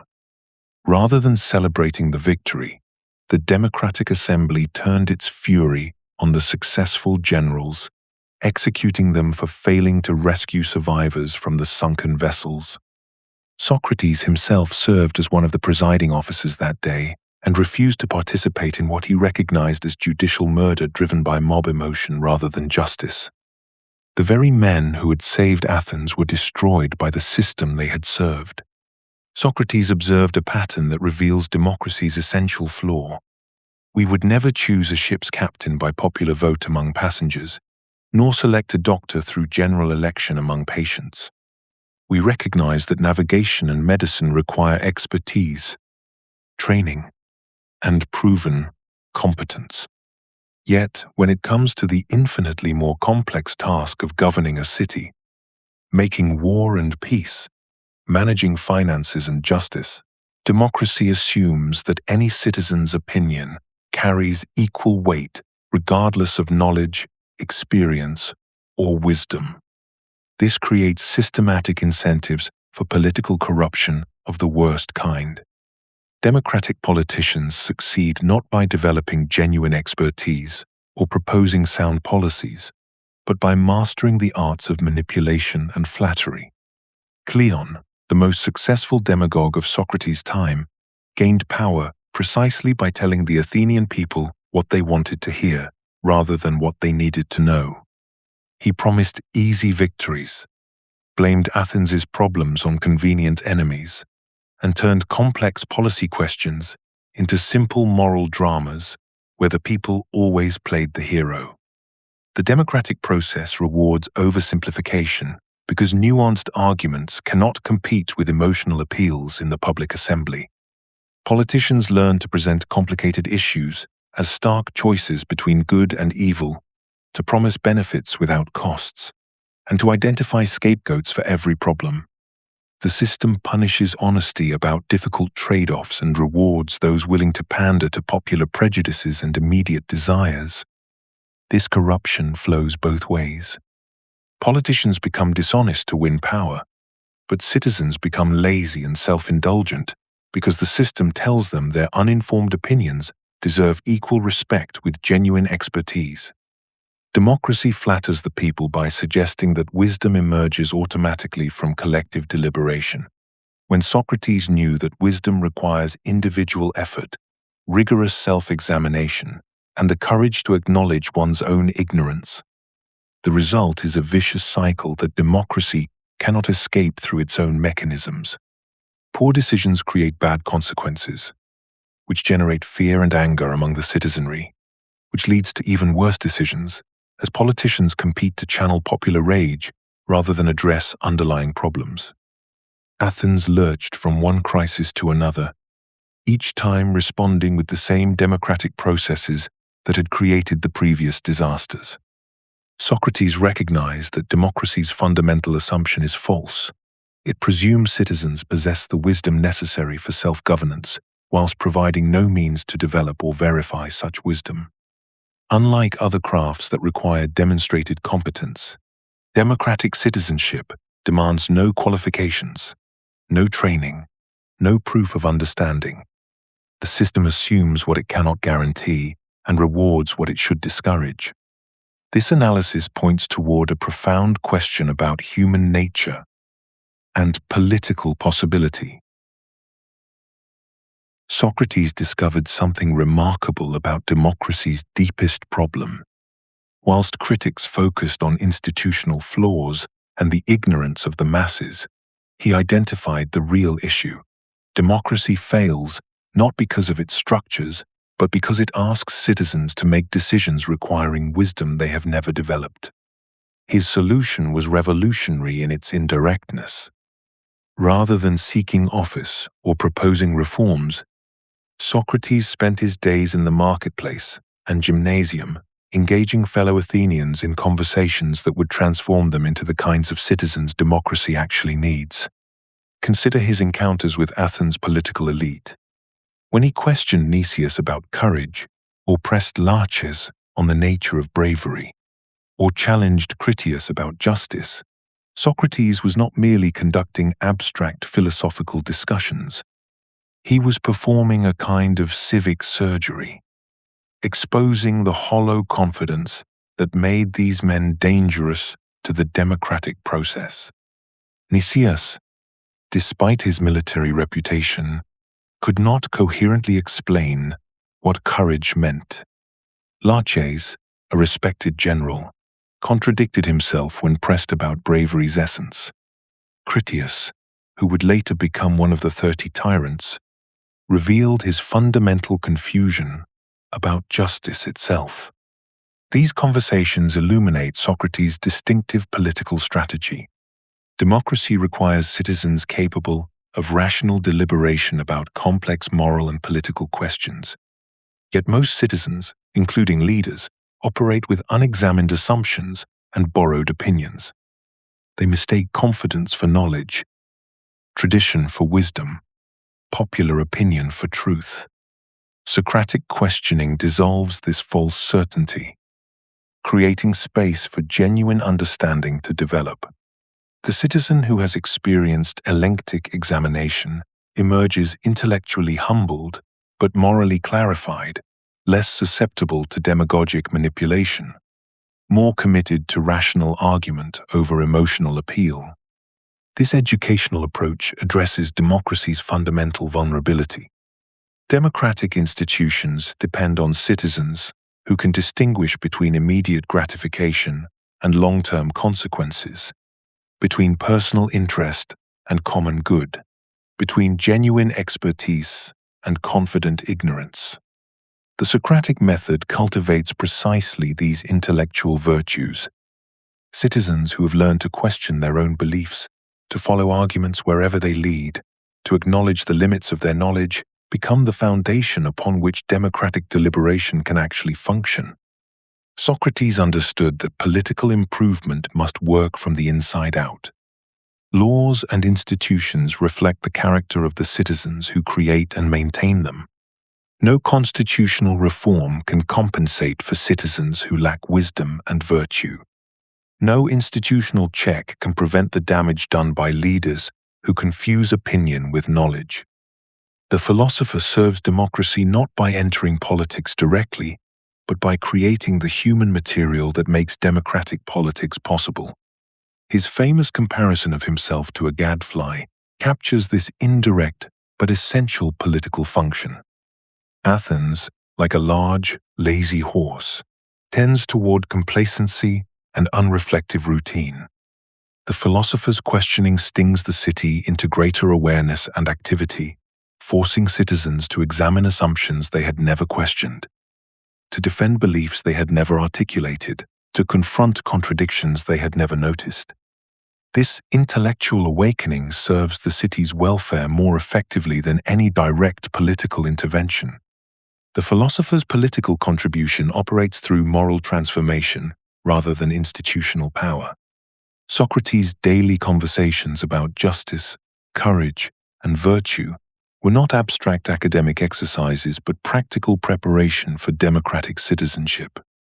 Citizens who understand what justice actually means, who can distinguish genuine courage from mere boldness, who recognize virtue's true nature, bring this clarity to their political participation. They vote more thoughtfully, deliberate more rationally, resist manipulation more effectively. This approach reflects Socrates' deeper understanding of the relationship between individual virtue and political health.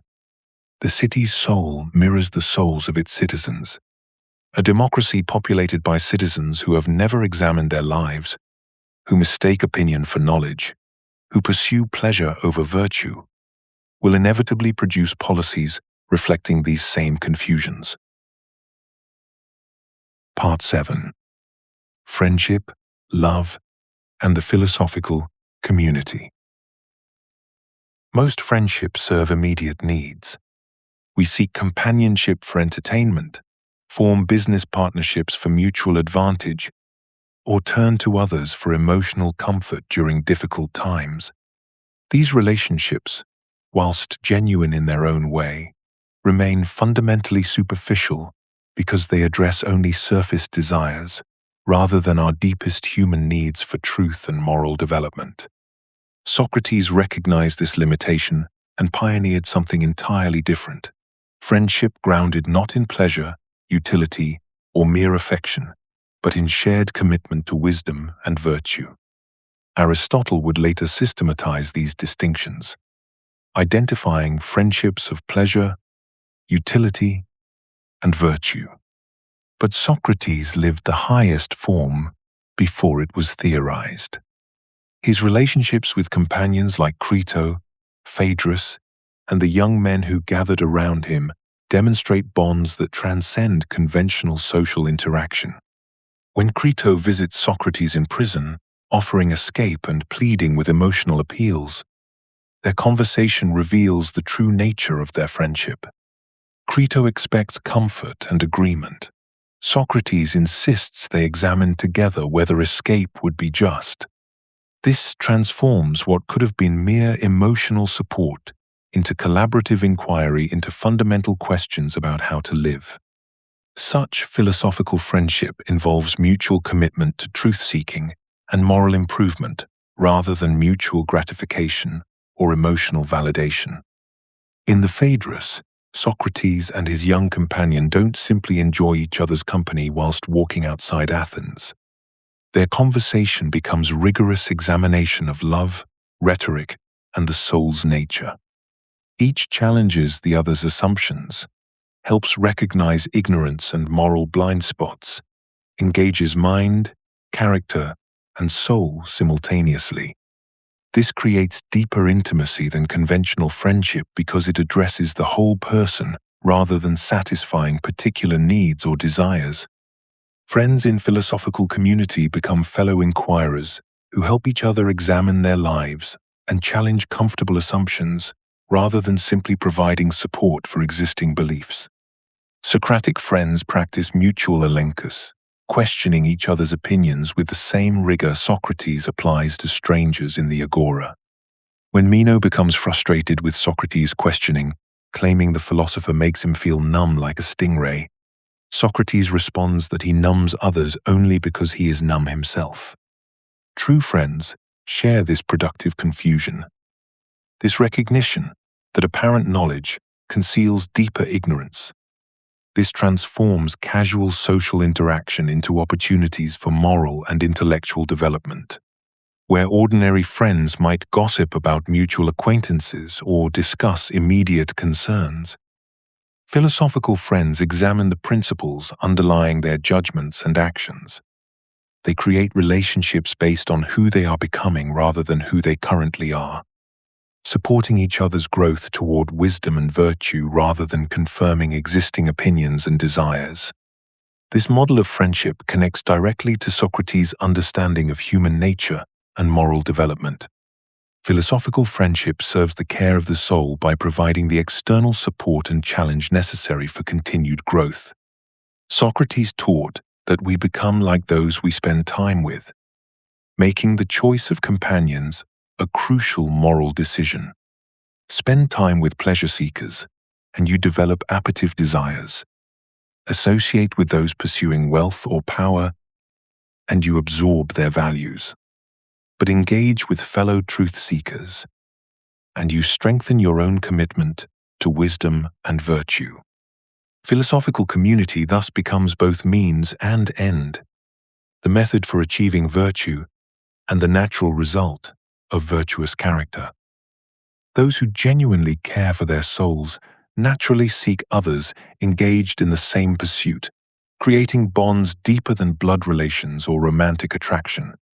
Such friendship requires courage to question cherished beliefs, humility to acknowledge ignorance, and persistence to continue seeking truth despite repeated failure to find definitive answers. Philosophy begins not with cold curiosity but with burning desire. Socrates understood that beneath every genuine philosophical friendship lies eros, that fundamental drive which compels us toward what we lack but desperately need for our completion. This is no mere intellectual attraction or social convention, but the very force that transforms casual acquaintances into lifelong companions in the pursuit of wisdom. In the Phaedrus and Symposium, Socrates reveals eros as the soul's recognition of beauty, goodness, and truth, a magnetic pull toward what lies beyond our current understanding, yet calls to something deep within us. When we encounter another person genuinely committed to examining their life, to questioning their assumptions, to pursuing virtue despite social pressure, we feel this erotic attraction to the beauty of their soul. This is why philosophical relationships carry such intensity. They engage our deepest longings, not merely our minds. Consider how Socrates describes his own attractions. He finds himself drawn not to physical beauty or social status, but to the moral and intellectual beauty he perceives in those who share his commitment to truth. When he encounters someone like Alcibiades or Meno, his attraction stems from recognizing the potential for wisdom that lies dormant in their souls. This transforms every philosophical relationship into something far more passionate than academic discourse. It becomes an erotic encounter with the possibility of mutual transformation, is less than #0, Wu, Jing, Hao, Dai Yu. The famous ladder of ascent from the Symposium illuminates how this erotic energy naturally develops. We begin attracted to individual beautiful bodies, but eros drives us upward, from physical beauty to the beauty of souls, then to beautiful practices and institutions, and finally toward direct contemplation of beauty itself. This progression explains why philosophical friendships become more rather than less passionate as they mature. As companions ascend together, they approach closer to what their souls truly desire: eternal truth and perfect goodness. This erotic foundation provides both the motivation for philosophical inquiry and the emotional satisfaction that makes the examined life fulfilling rather than merely dutiful. Socrates teaches that the soul naturally desires wisdom and virtue, making philosophical friendship not an artificial construction, but the fulfillment of our deepest human longings. When two people recognize this shared desire in each other, traditional hierarchies dissolve. Neither is teacher nor student, but both are lovers pursuing the same beloved, wisdom itself. This understanding transforms how we approach moral development. Philosophy without eros remains sterile academic exercise, but philosophy driven by erotic desire becomes the most natural and necessary human activity. The soul recognizes in philosophical friendship its proper element, its true home, its path toward the completion it has always sought. Socrates presents us with one of philosophy's most intriguing puzzles about the nature of education itself. Throughout the dialogues, he consistently denies that he is a teacher, yet his profound influence on companions like Plato demonstrates that something deeply educational occurs in his presence. In the Apology, he explicitly rejects responsibility for what others might have learned from him, insisting he has no wisdom to transmit. In the Meno, he claims never to have taught anyone anything. This creates a genuine paradox. If Socrates doesn't teach, how do his interlocutors develop philosophically through their relationships with him? What kind of educational encounter can exist without traditional authority structures? The resolution lies in Socrates' revolutionary conception of learning as collaborative discovery rather than authoritarian transmission. When he questions the slave boy about geometry in the Meno, he demonstrates that genuine understanding emerges from within the learner rather than being imposed from without. The boy discovers mathematical truths through guided questioning, but Socrates insists he merely helped the boy recognize what he already knew. This midwife metaphor reveals Socrates' educational philosophy.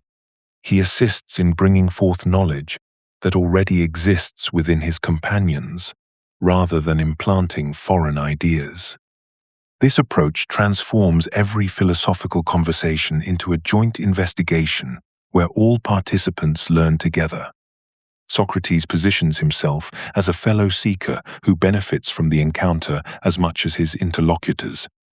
In dialogue after dialogue, we see him express genuine gratitude when others help him clarify his thinking or reveal new dimensions of a problem. When Euthyphro challenges him about piety, when Thrasymachus forces him to defend justice, when young Theaetetus explores the nature of knowledge, Socrates learns alongside them. The educational relationship becomes reciprocal rather than hierarchical. This collaborative model respects human dignity in a way that traditional teaching cannot. By refusing to position himself as an authority who possesses truth and dispenses it to ignorant recipients, Socrates honors each person's capacity for rational thought and moral development. He treats his companions as equals in their fundamental humanity, whilst acknowledging that none of them, himself included, possesses complete wisdom about life's most important questions. The person who recognizes their ignorance becomes both perpetual student and potential teacher, creating communities of shared inquiry rather than educational hierarchies. Such philosophical communities challenge conventional relationships with religious and social authorities, raising profound questions about who has the right to guide human understanding and on what basis such authority might be justified. Part 8. Piety, Religion, and the Philosophical Life. The formal charges against Socrates strike at the heart of Athenian religious life. He stands accused of not believing in the city's gods and introducing new divinities, accusations that reveal profound tensions between philosophical inquiry and traditional religious practice. These charges emerge directly from his relentless questioning of conventional beliefs, his demand for rational justification of religious practices, and his apparent willingness to subordinate divine authority to human reason. In the Euthyphro, we witness Socrates' method applied to religious questions with devastating effect. When Euthyphro confidently asserts that prosecuting his own father for murder represents pious action, Socrates begins his characteristic examination. What exactly is piety? What makes an action holy? Euthyphro's initial confidence crumbles under questioning as Socrates exposes the circular reasoning, contradictions, and unexamined assumptions underlying conventional religious belief. The dialogue's central question, whether something is holy because the gods love it, or whether the gods love it because it is holy, strikes directly at traditional religious authority. This systematic questioning appears dangerous to Athenian society, because it threatens the unquestioned foundations upon which religious practice rests. When Socrates asks for definitions of holiness and justice, he seems to undermine the traditional teachings and practices that hold society together. His rational approach to religious questions appears to critics as corrosive skepticism that could corrupt young people and weaken the social bonds that depend upon shared religious conviction. The charges reflect genuine anxiety about philosophy's relationship to faith. Socrates' examination of anthropomorphic gods, traditional myths, and conventional religious practices creates profound discomfort among traditional believers. His questions seem to dissolve the certainties that provide moral guidance and social cohesion. When he challenges the stories of gods behaving immorally, when he questions whether divine command alone makes something right, he appears to many as attacking the very foundations of moral order. Yet Socrates applies the same method to religious questions that he uses everywhere else. He seeks definitions, exposes contradictions. In the Apology, he describes his philosophical mission as divinely appointed, suggesting that true piety might require the very questioning that appears impious to conventional believers. His examination of religious authorities follows precisely the pattern of his political and moral investigations, the relentless pursuit of clarity and consistency in fundamental concepts. This creates the appearance of subordinating divine authority to human reason, threatening traditional sources of moral and social order. The accusers see Socrates' influence as potentially undermining the religious foundations of Athenian civilization itself. They fear that his rational examination of religious beliefs might destroy the faith and customs that generations have relied upon for meaning and guidance. The stakes of this apparent conflict touch the deepest questions about moral authority, divine command, and the relationship between human reason and religious faith. Does philosophical inquiry necessarily oppose religious belief? Can rational examination strengthen rather than weaken genuine piety? These questions demand careful examination of whether Socrates actually opposes traditional religion or offers a deeper understanding of authentic religious life that transcends mere conventional practice. Socrates transforms our understanding of religious devotion by insisting that true piety requires understanding rather than blind adherence. When he questions traditional religious practices and beliefs, he argues that genuine reverence for the divine demands, using our rational capacities to distinguish authentic religious insight from mere superstition and social convention. Consider his examination of Euthyphro, who claims to know exactly what pleases the gods. Socrates demonstrates that careful scrutiny of religious claims is itself a form of religious devotion. We honor the divine by seeking truth rather than accepting comfortable illusions about divine nature and will. This approach treats thoughtful examination as the highest form of worship, suggesting that the gods themselves prefer reasoned understanding to unreflective ritual observance. This philosophical mission stems directly from divine command itself. Socrates repeatedly claims in the Apology that his entire career of questioning represents obedience to the gods' directive, delivered through the oracle at Delphi. When told he is the wisest man in Athens, Socrates interprets this paradoxical pronouncement as a divine assignment to examine himself and others, discovering the true nature of human wisdom and ignorance. He cannot abandon his philosophical questioning because it represents religious service, fulfilling divine purposes through the pursuit of wisdom and virtue rather than through ritual observance alone. This transforms apparent impiety into the highest form of religious devotion, making every philosophical conversation an act of worship.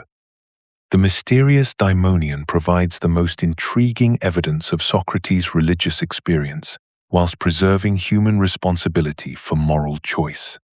This inner voice offers supernatural guidance through prevention rather than command. When the daimonion remains silent before his trial, Socrates interprets this as divine approval of his chosen path toward death. This creates a model of religious experience that combines divine inspiration with rational deliberation, rather than replacing human judgment with external authority. The daimonion suggests that proper religious life requires both divine guidance and philosophical examination, working together rather than in opposition. Socrates' understanding of genuine piety connects directly to his broader mission of caring for souls and promoting virtue. Rational inquiry into the nature of justice, courage, and the good life serves divine purposes by helping humans achieve their proper excellence and flourishing. He teaches that the God wants humans to become as virtuous and wise as possible, making philosophical activity a form of religious service when properly conducted. By examining our beliefs about virtue and challenging others to examine theirs, we fulfill divine intentions for human development. This suggests that philosophy and religion, far from being antagonistic, represent complementary aspects of the same fundamental commitment to truth and human flourishing under divine guidance. Socrates achieved something remarkable in the history of human thought. He dissolved the supposed conflict between reason and religious devotion by demonstrating that philosophy represents the highest form of divine service. Where others saw rational inquiry as threatening to faith, Socrates understood it as the fulfillment of religious obligation. The God, he argued, bestowed upon humans the capacity for rational thought, not as a dangerous gift to be suppressed, but as a sacred tool to be employed in service of divine purposes. To examine one's life, to question received wisdom, to pursue virtue through understanding rather than blind obedience. These activities honor the divine, precisely because they utilize the rational faculties the God provided for human flourishing. This understanding transforms the entire character of philosophical activity. When Socrates engages in his relentless questioning, when he exposes the ignorance of supposed experts, when he challenges conventional beliefs about justice and virtue, he performs sacred work. His mission to care for souls becomes a religious calling that serves both individual and divine good simultaneously. The God, being perfectly good, desires humans to achieve their highest potential through wisdom and virtue, rather than remaining trapped in ignorance and moral confusion. Philosophy becomes essential to genuine religious life because it provides the means through which humans can fulfill their divine purpose of developing rational understanding and moral excellence. Consider how this synthesis sanctifies the philosophical enterprise itself. Socrates treats rigorous inquiry not as secular pursuit, but as religious practice that honors divine truth through intellectual honesty and moral development. The God cannot be served through ignorance superstition, or moral corruption. These represent failures to utilize properly the rational and moral capacities humans possess. Only through the pursuit of truth and virtue that philosophy makes possible can humans offer worthy service to divine reality. This creates a model of religious life that integrates intellectual and moral excellence as complementary aspects of proper relationship with the divine. This synthesis provides the foundation for understanding Socrates' extraordinary calm in facing death. His willingness to die rather than abandon his philosophical mission demonstrates perfect integration of religious faith and rational commitment. He serves the god not through conventional piety but through absolute dedication to truth and virtue regardless of personal consequences. His trial and execution become the dramatic confrontation between authentic religious philosophy and conventional social authority. 17. Between those who serve the divine through rational inquiry and moral development, and those who mistake social conformity for religious devotion. In choosing death over philosophical silence, Socrates proves that genuine service to the god requires courage to follow truth wherever it leads, even unto death itself. Part 9. The Trial. Philosophy confronts political power. The legal document presented to the Athenian court was precise in its accusations.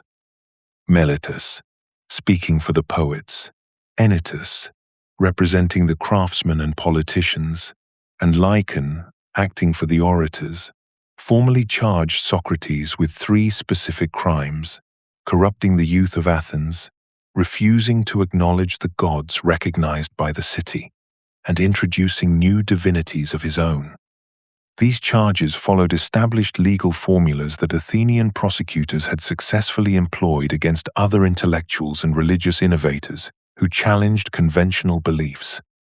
The indictment itself employed standard language designed to invoke existing laws against impiety and corruption of minors. Under Athenian legal procedure, any citizen could bring such charges before the archon, who would then determine whether sufficient grounds existed for a public trial. Once accepted, the case would proceed before a jury of 501 citizens drawn by lot from the general population. This democratic legal framework, designed to protect the city from dangerous influences, now turned its attention to Athens' most persistent questioner. Yet these formal accusations concealed deeper resentments that had accumulated over decades of Socratic inquiry. His systematic practice of questioning prominent citizens in public spaces had created a network of enemies who experienced his philosophical method as personal humiliation. Politicians discovered their ignorance of justice when subjected to his relentless questioning. Poets found themselves unable to explain the meaning of their own verses. Craftsmen, initially confident in their expertise, learned that technical skill provided no wisdom about broader human concerns. Each encounter followed the same pattern. Socrates would approach someone with a reputation for knowledge, claim his own ignorance, and then demonstrate through careful questioning that his interlocutor possessed no genuine understanding of concepts they claimed to know. This method, whilst revealing the limits of conventional knowledge, also wounded the pride and damaged the reputations of Athens' most influential citizens. They came to view Socrates not as a seeker of truth, but as a dangerous subversive who threatened their social positions. The political context of post-war Athens intensified these personal grievances into broader cultural anxiety. Military defeat by Sparta had shattered Athenian confidence in their democratic institutions and traditional values. Internal conflicts between oligarchs and democrats had torn the city apart, creating suspicion about anyone who questioned established beliefs. In this atmosphere of uncertainty and fear, Socrates' lifelong practice of challenging authority appeared not as philosophical inquiry, but as dangerous sedition. His associations with controversial political figures provided ammunition for his accusers despite his lack of direct involvement in their actions. Alcibiades, once his devoted follower, had betrayed Athens to Sparta during the Peloponnesian War. Critias had led the brutal oligarchy known as the 30 Tyrants, whose reign of terror had traumatized the city. Although Socrates had never taught political doctrine and had actually opposed both men's actions, his philosophical influence on them created the appearance of responsibility for their betrayals. The charges thus reflected a fundamental tension between democratic politics and philosophical inquiry that went beyond personal animosity or political calculation. Democracy requires citizens confident enough in their beliefs to make decisive choices about war, peace, and justice. Philosophy, as Socrates practiced it, promotes intellectual humility and endless questioning that can paralyze action. His influence on young aristocrats, encouraging them to question traditional values and examine their beliefs, appeared to democratic leaders as preparation for oligarchic revolution rather than pursuit of wisdom. Socrates recognized that this trial represented something far more significant than personal legal trouble. The formal charges attacked not merely his individual behavior, but the entire philosophical way of life that prioritizes truth-seeking over social conformity. His accusers sought to silence not just one troublesome questioner, but the kind of critical inquiry that reveals the ignorance underlying conventional certainty. They understood, perhaps better than many of his supporters, that Socratic philosophy posed a genuine challenge to any society built on unexamined assumptions. This realization transformed the legal proceeding into a fundamental confrontation between different approaches to human existence. Socrates stands before 500 Athenian jurors, accused of corrupting youth and impiety. Yet he transforms this moment of apparent defeat into philosophy's most powerful vindication. His speech represents no apology in our modern sense of expressing regret or seeking forgiveness. The Greek term apologia means defense, and Socrates delivers exactly that, a systematic justification of the philosophical life and its indispensable value to human flourishing. From his opening words, he announces his refusal to employ the emotional manipulation and rhetorical flourishes that characterize Athenian courtroom practice. He will speak, he declares, in his customary manner of plain truth-seeking, treating this trial not as a desperate plea for acquittal, but as the ultimate opportunity to explain his philosophical mission to the city that has nurtured and now threatens to destroy him. The charges themselves become vehicles for demonstrating philosophy's power to expose falsehood through rigorous questioning.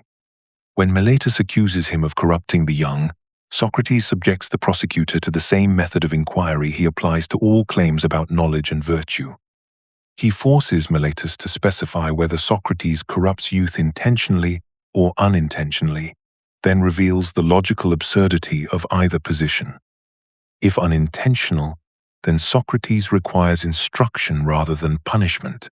If intentional, then Socrates would be harming his own community and thus himself, which no rational person would choose. Through this cross-examination, Socrates exposes Meletus's failure to think seriously about the accusations he brings, demonstrating that the prosecutor himself exemplifies the unexamined life that produces such confused and contradictory positions. The charge of impiety receives similarly devastating treatment. Socrates shows how Meletus contradicts himself by claiming simultaneously that Socrates believes in no gods and that he introduces new divine beings.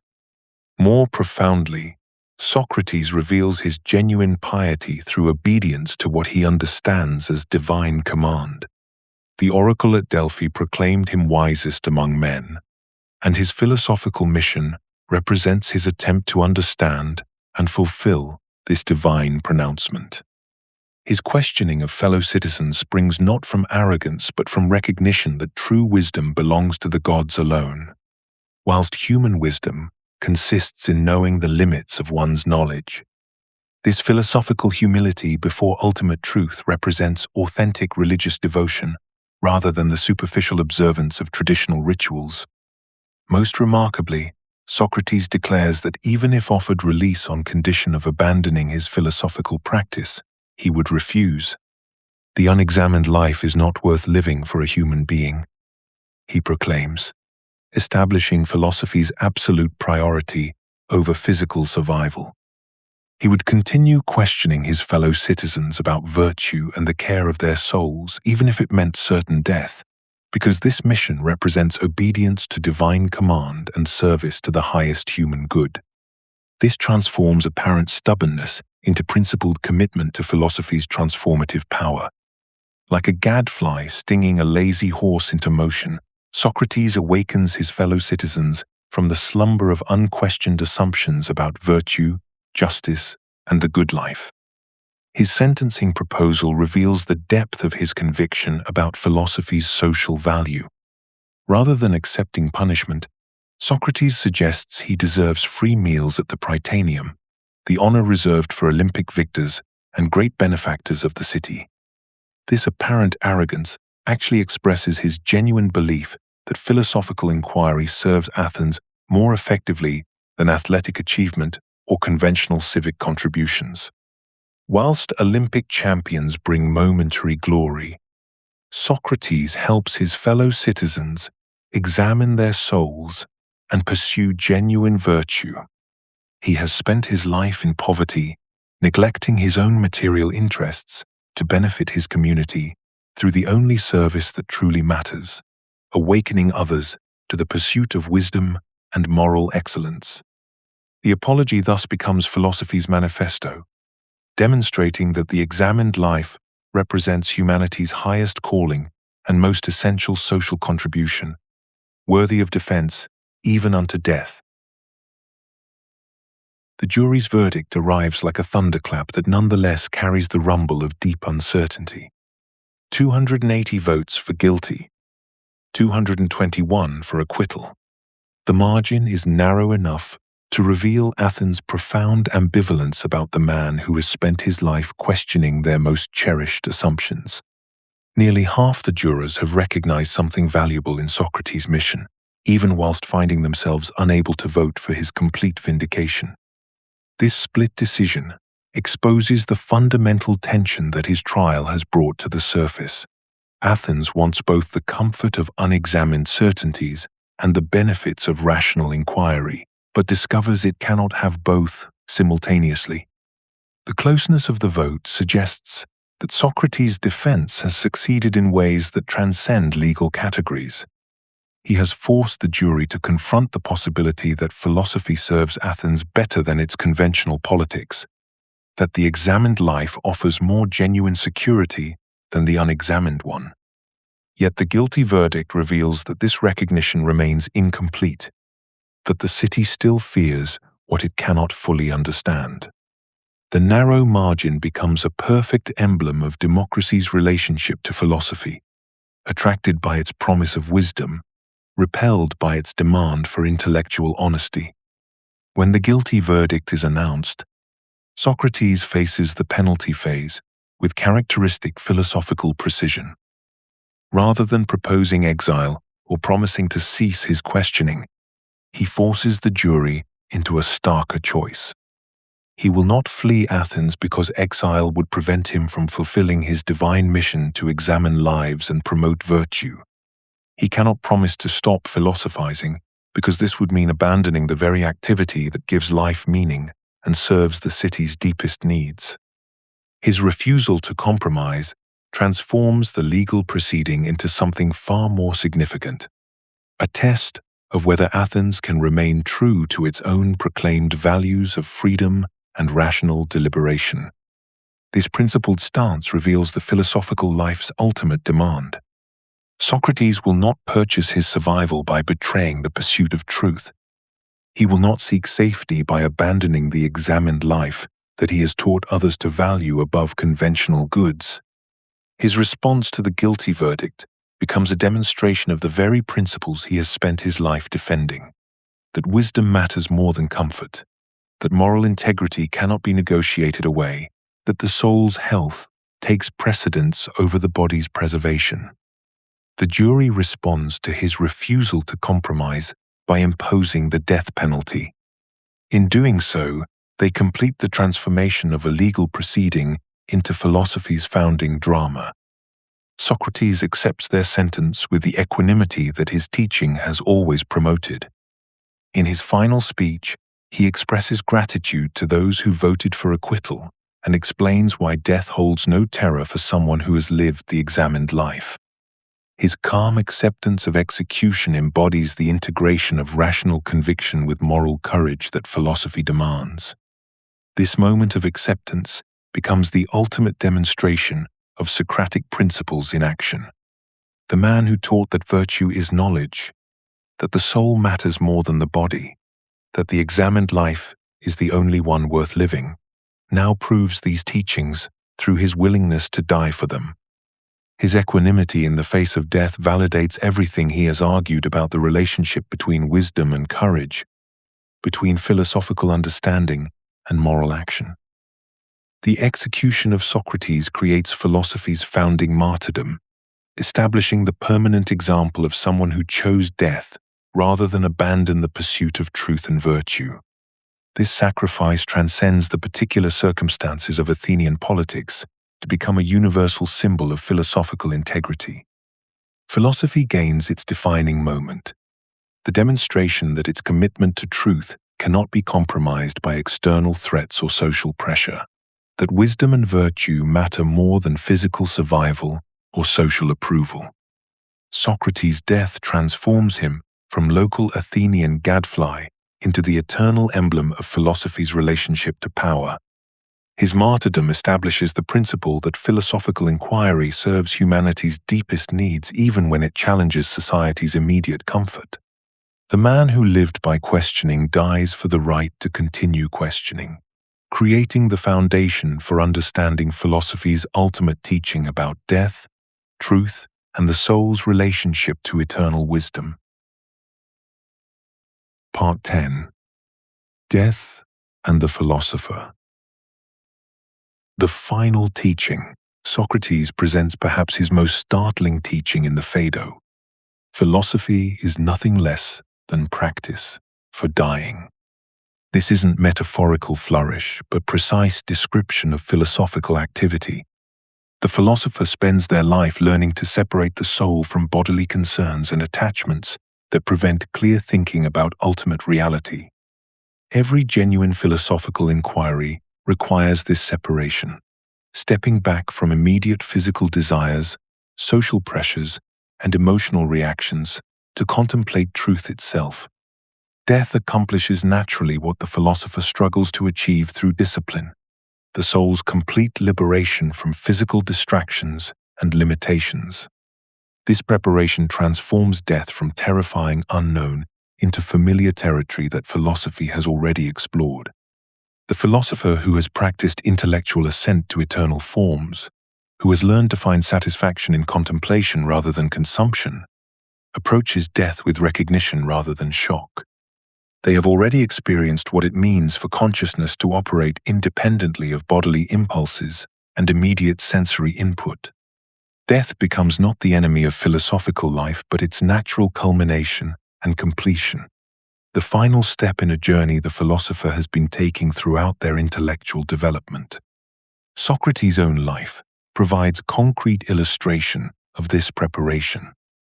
His indifference to wealth, comfort, reputation, and physical survival, when they conflicted with philosophical principles, wasn't mere stoic endurance, but practical training in soul-body separation. When he refused to escape from prison, choosing death over abandoning his philosophical commitments, he demonstrated the fruit of lifelong preparation. The philosopher learns progressive indifference to physical pleasures, pains, and external circumstances that normally dominate human attention and motivation. This creates a form of existence that death cannot destroy because it doesn't depend on physical continuation. Such preparation removes the attachments and illusions that make people cling desperately to bodily existence. The philosopher who has practiced contemplating eternal truths, who has discovered satisfaction in rational inquiry and moral development, approaches death with curiosity rather than terror.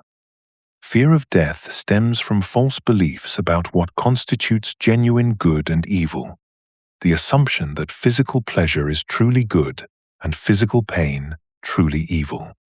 The philosopher who understands that the soul is the true self and virtue the only real good has nothing essential to lose in death. This understanding connects philosophical practice to the soul's relationship with eternal reality. Through contemplation of unchanging forms and universal principles, the philosopher's consciousness becomes increasingly oriented toward eternal rather than temporal reality. Each genuine insight, each moment of intellectual clarity, each choice of virtue over vice strengthens the soul's capacity for existence beyond the changing physical world.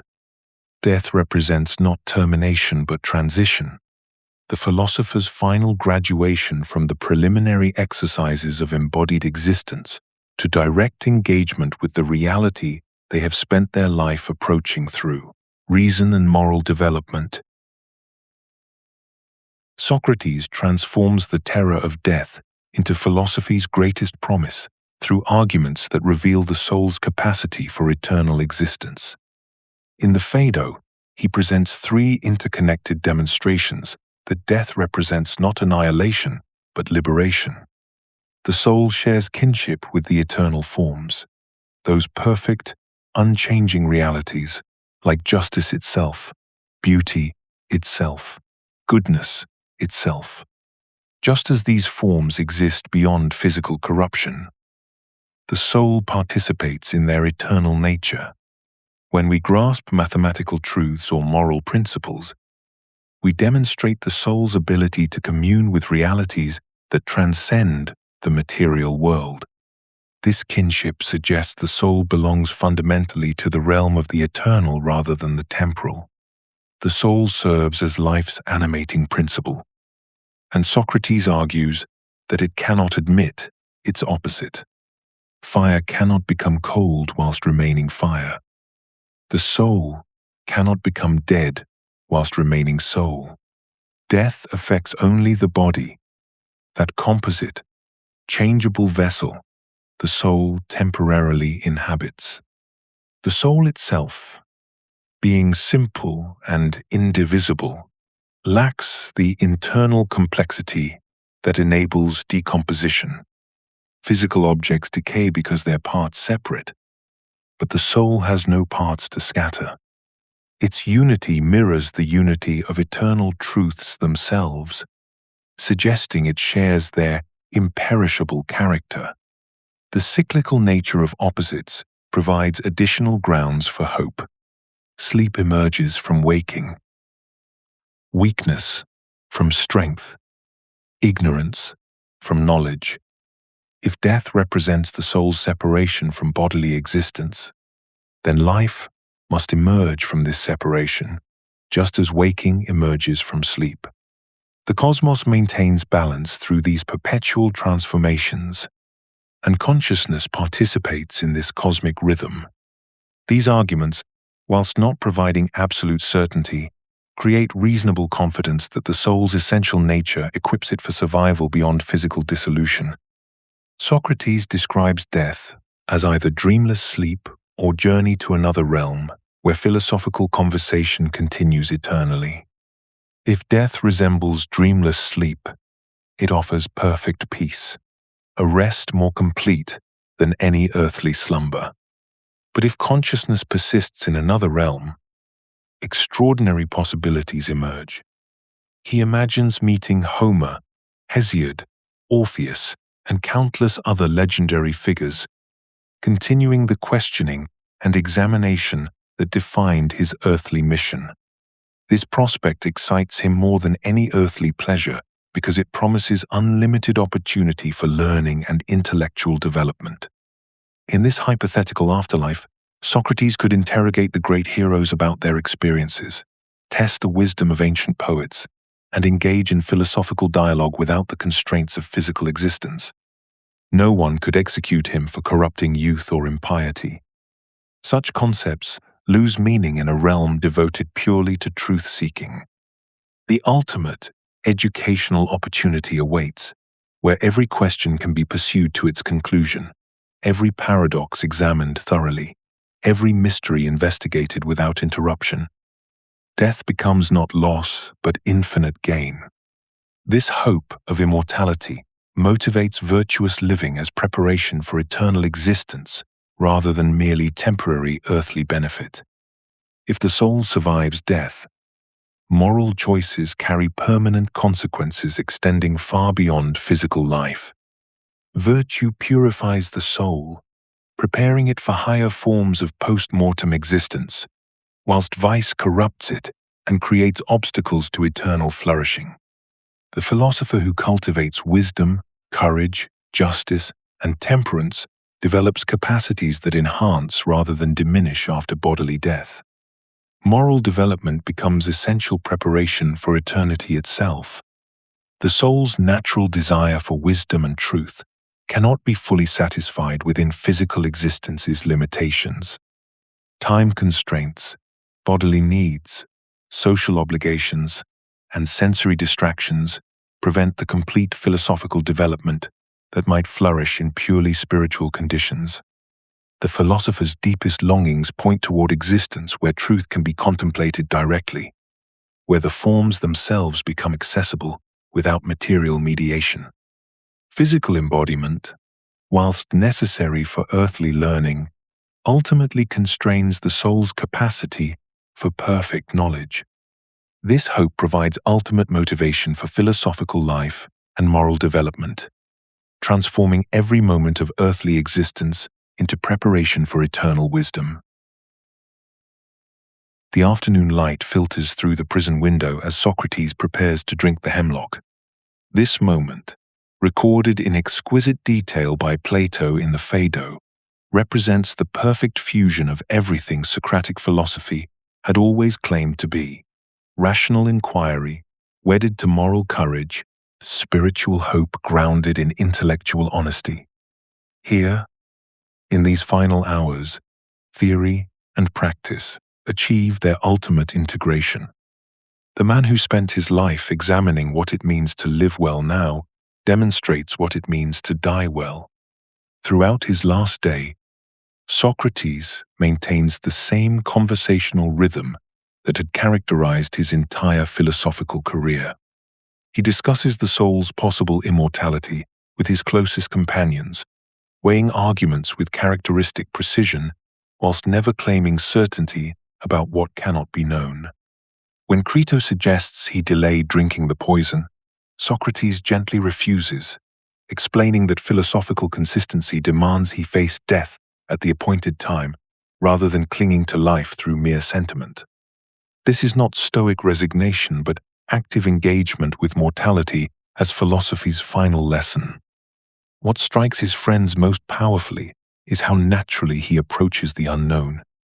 Death, for Socrates, becomes the ultimate philosophical experiment, the one question that earthly reasoning can explore but never definitively answer. He treats his own dying with the same intellectual curiosity he brought to examining justice or courage, systematically considering what death might involve whilst acknowledging the limits of human knowledge. This is the examined life's culmination: perfect consistency between philosophical method and existential practice. The hemlock works slowly, and Socrates uses these final moments to comfort his weeping friends rather than focusing on his own physical discomfort. He maintains his characteristic gentle irony, even joking about the poison's effects on his body. This behavior reveals someone fully present to the experience of dying rather than escaping through denial or false bravado. Philosophical preparation has enabled authentic engagement with mortality, not fearlessness, but the courage that flows from understanding death's place in human existence. His final words puzzle everyone present. Crito, we owe a cock to Asclepius. Don't forget to pay the debt. Asclepius was the god of healing, and sacrificial offerings were made when recovering from illness. Perhaps Socrates suggests that death itself is healing, the cure for life's fundamental illusion, that physical existence represents our true nature. Or perhaps he expresses gratitude for philosophy's therapeutic work, which has prepared his soul for whatever comes next. The mystery remains intact, as Socrates intended. Even in dying, he preserves the essential philosophical stance, knowing that we do not know, questioning everything, remaining open to truth's ultimate revelation. Part 11. The Socratic Legacy. Philosophy's foundation. Socrates fundamentally redirected philosophy from cosmological speculation about the physical universe to systematic examination of human existence, knowledge, and moral life. Before him, philosophers like Thales pondered whether water was the fundamental substance of reality, whilst Democritus developed atomic theory to explain the material composition of the cosmos. These pre-Socratic thinkers devoted their intellectual energy to understanding the nature of matter, celestial movements, and cosmic processes. They asked what the universe was made of, how it came to be, and what physical laws governed natural phenomena. Their inquiries, whilst groundbreaking, remained focused on the external world of objects and forces. Socrates transformed this entire enterprise by insisting that such questions, however fascinating, were ultimately less important than understanding human nature itself. As Cicero observed, Socrates brought philosophy down from the heavens to focus on practical wisdom about virtue, justice, and the good life. This wasn't merely a change of subject matter, but a complete reorientation of philosophical priorities. Instead of asking what the stars were made of, Socrates asked what justice actually means. Rather than speculating about infinite atoms, he demanded to know what courage really is. This shift created philosophy as we know it today, the disciplined pursuit of wisdom about human existence, moral responsibility, and the conditions for human flourishing. The method through which Socrates accomplished this transformation proved as revolutionary as the transformation itself. His technique of systematic questioning through elenchus established rigorous standards for rational argument and evidence that became the foundation for all subsequent philosophical inquiry. When someone claimed to know what justice was, Socrates didn't simply accept or reject their definition. He subjected it to relentless examination, asking for clarification, testing it against concrete examples, and exposing internal contradictions. This process demanded clear definitions, logical consistency, and evidence-based reasoning. It created intellectual standards that distinguish philosophy from mere opinion, rhetoric, or dogmatic assertion. These methodological innovations ensured that philosophical claims must be defended through rational argument rather than authority or tradition. Later, philosophers like Plato built upon Socratic questioning to develop systematic theories of knowledge and reality. Aristotle refined Socratic methods into formal logic and systematic classification of arguments. The Stoics adopted Socratic techniques for examining beliefs and emotions to achieve practical wisdom. Each tradition developed its own distinctive approach, but all inherited the Socratic demand that ideas must survive rigorous scrutiny through reasoned dialogue. This legacy established philosophy as a discipline where conclusions matter less than the quality of reasoning that supports them. Socrates' prioritization of ethical questions over technical or theoretical knowledge redirected intellectual energy toward practical wisdom about how to live well, rather than abstract speculation about metaphysical problems. He consistently argued that questions about justice, courage, temperance, and the good life were more fundamental than questions about physics, mathematics, or cosmology. This wasn't anti-intellectual prejudice, but a profound insight about what knowledge matters most for human beings. Technical expertise might help us manipulate the external world, but without wisdom about how to live, such knowledge could easily serve destructive or trivial purposes. His teaching that self-knowledge and virtue matter more than technical expertise challenged the conventional priorities of Athenian education and society. The sophists promised to teach rhetoric and political skills that would bring success and influence. Socrates insisted that such abilities were worthless without the moral wisdom to use them well. He demonstrated through his own life that philosophical understanding required not just intellectual analysis, but character development and practical commitment. This integration of thought and life established philosophy's primary concern with human flourishing rather than mere intellectual curiosity about abstract problems. This transformation created philosophy as the systematic pursuit of wisdom through rational inquiry, moral development, and practical application, rather than mere academic exercise or theoretical speculation.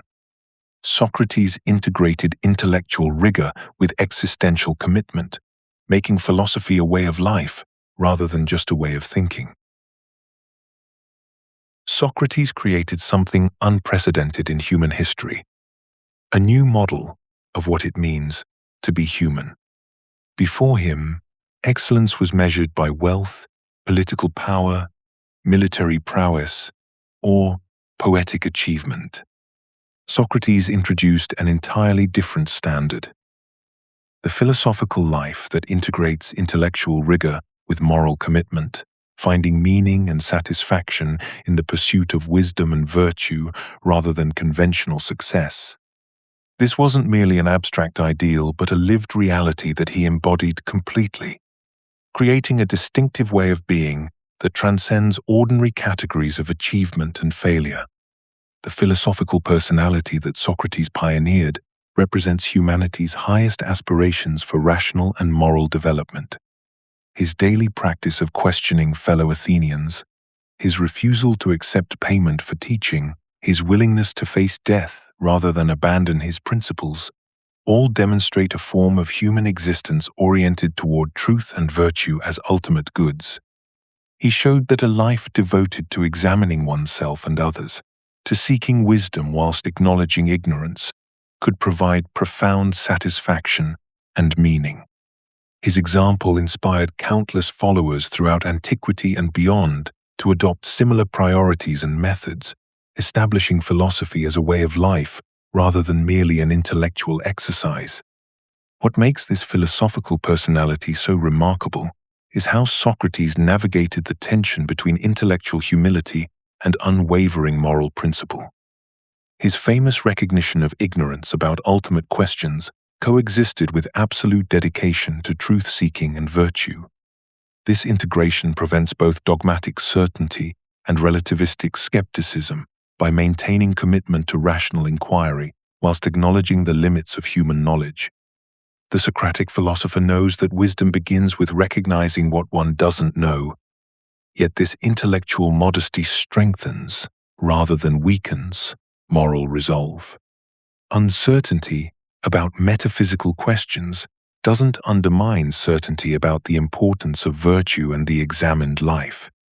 This combination creates a sustainable approach to wisdom that remains both intellectually honest and morally serious.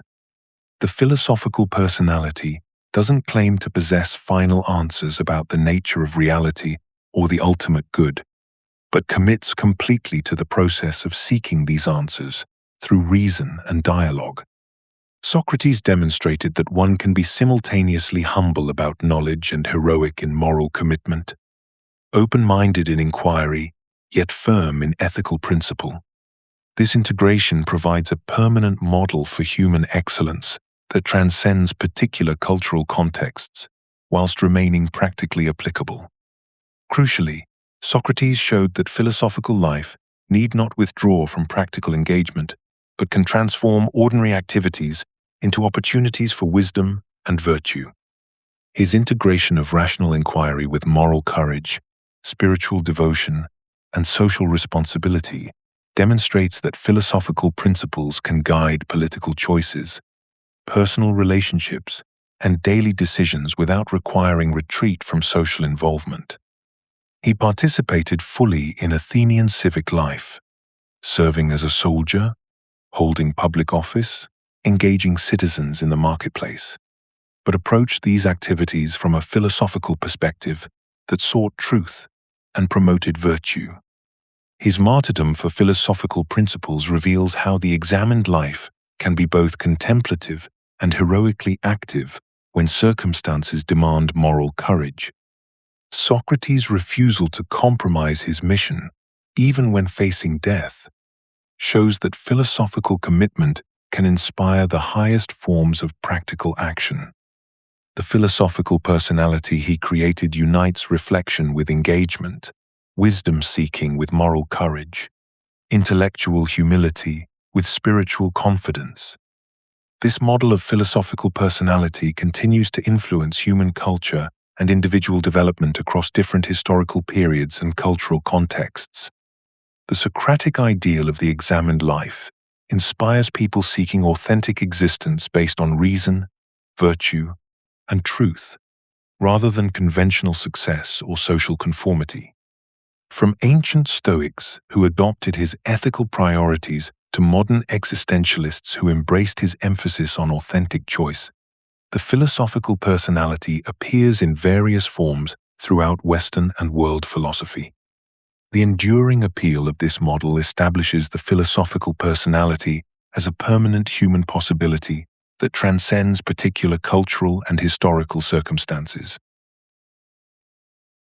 Socrates' greatest legacy to humanity is not a collection of answers but a constellation of questions that refuse to die. What do one really know? How should one live? What is justice? What is courage? What constitutes the good life? These inquiries, born in ancient Athens, possess an extraordinary quality. They cannot be answered once and for all, filed away, and forgotten. Instead, they demand fresh engagement from each generation, each individual, each moment of serious reflection. The power of Socratic questions lies precisely in their refusal to yield permanent solutions. When we ask, "What do one really know?" we might initially catalogue our education, our experiences, our accumulated information. But the Socratic probe goes deeper, questioning the foundations of that knowledge, the reliability of our sources, the hidden assumptions underlying our certainties.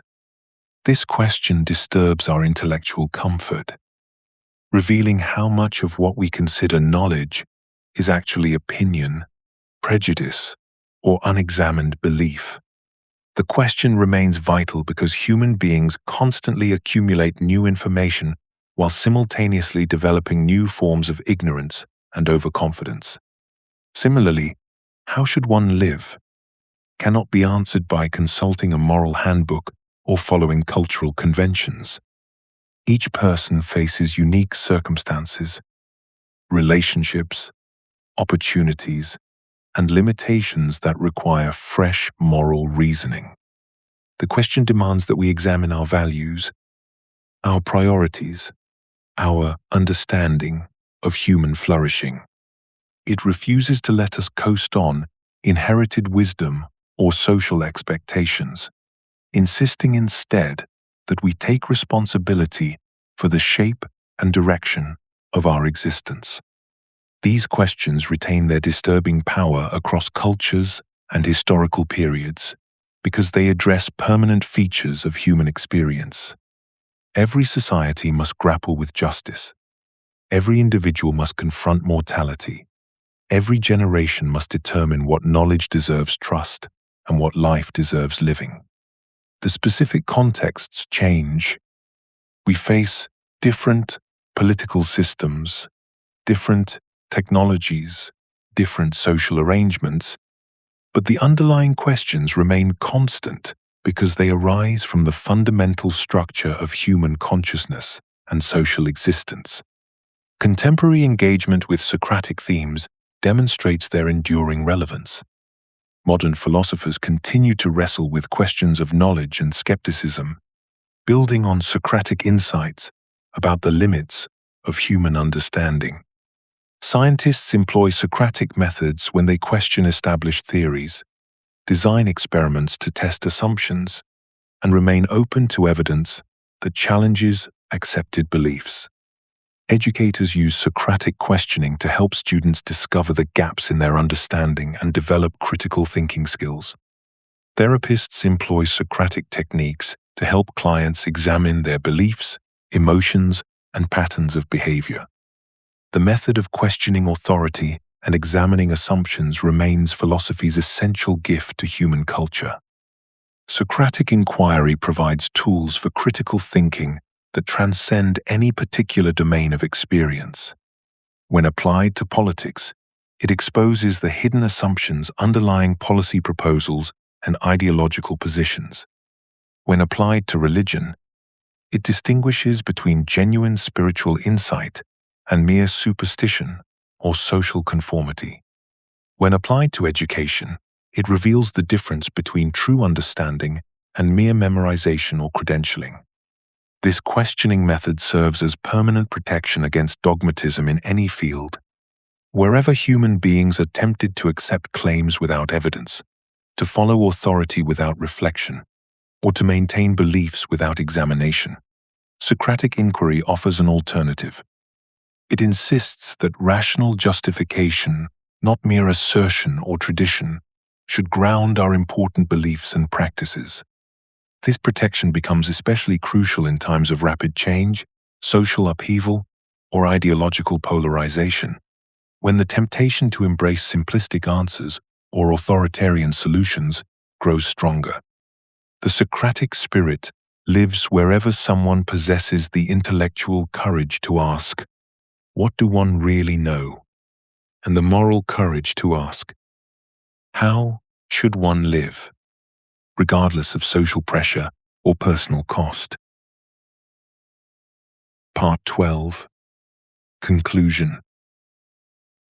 Socrates' philosophical vision emerges not as a collection of separate ideas, but as a unified approach to human existence that weaves together intellectual humility, moral development, and spiritual preparation into a coherent way of life.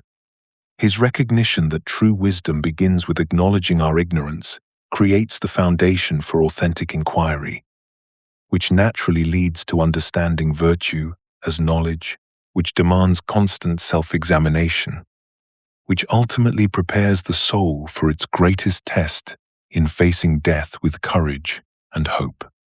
Each element supports and requires the others, forming a systematic approach to human flourishing that addresses the intellectual, moral, and spiritual dimensions of our existence simultaneously. This integration reveals the profound accessibility of Socratic philosophy whilst maintaining its intellectual rigor. His method of questioning transforms every conversation and experience into potential philosophical inquiry, making wisdom available to anyone willing to examine their assumptions honestly. Philosophy becomes not the privilege of specialists, but the birthright of rational beings. Yet this democratization never compromises standards. Socratic inquiry demands logical consistency, evidence-based reasoning, and the courage to follow arguments wherever they lead, regardless of personal comfort or social convention. The unity of Socratic teaching becomes clear through this progression. Epistemological humility enables moral development by clearing away the false certainties that prevent virtue from taking root. Moral development requires constant self-examination to maintain alignment with truth and goodness. Such examination prepares us for life's ultimate test, enabling us to face death with philosophical courage and rational hope. This creates a natural development from intellectual honesty through moral growth to spiritual maturity, each stage building upon previous achievements whilst pointing toward further development in wisdom and virtue. Socrates' lasting legacy transcends any particular doctrine or conclusion. He offers not a system of final answers, but a way of questioning that keeps alive humanity's highest aspirations for truth, virtue, and authentic existence. His example continues to inspire individuals seeking meaning beyond conventional success and societies needing critical examination of their values and institutions. The Socratic spirit appears wherever someone chooses the difficult path of honest inquiry and moral courage over comfortable conformity. Understanding Socrates ultimately means accepting his challenge to examine our own lives with the same rigor and courage he demonstrated. Philosophy becomes not merely historical study but personal transformation through the pursuit of wisdom and virtue. In a world still plagued by false certainties, moral confusion, and the fear of death, the Socratic invitation remains as urgent as ever: to know nothing, question everything, and live the examined life worthy of our rational and moral nature.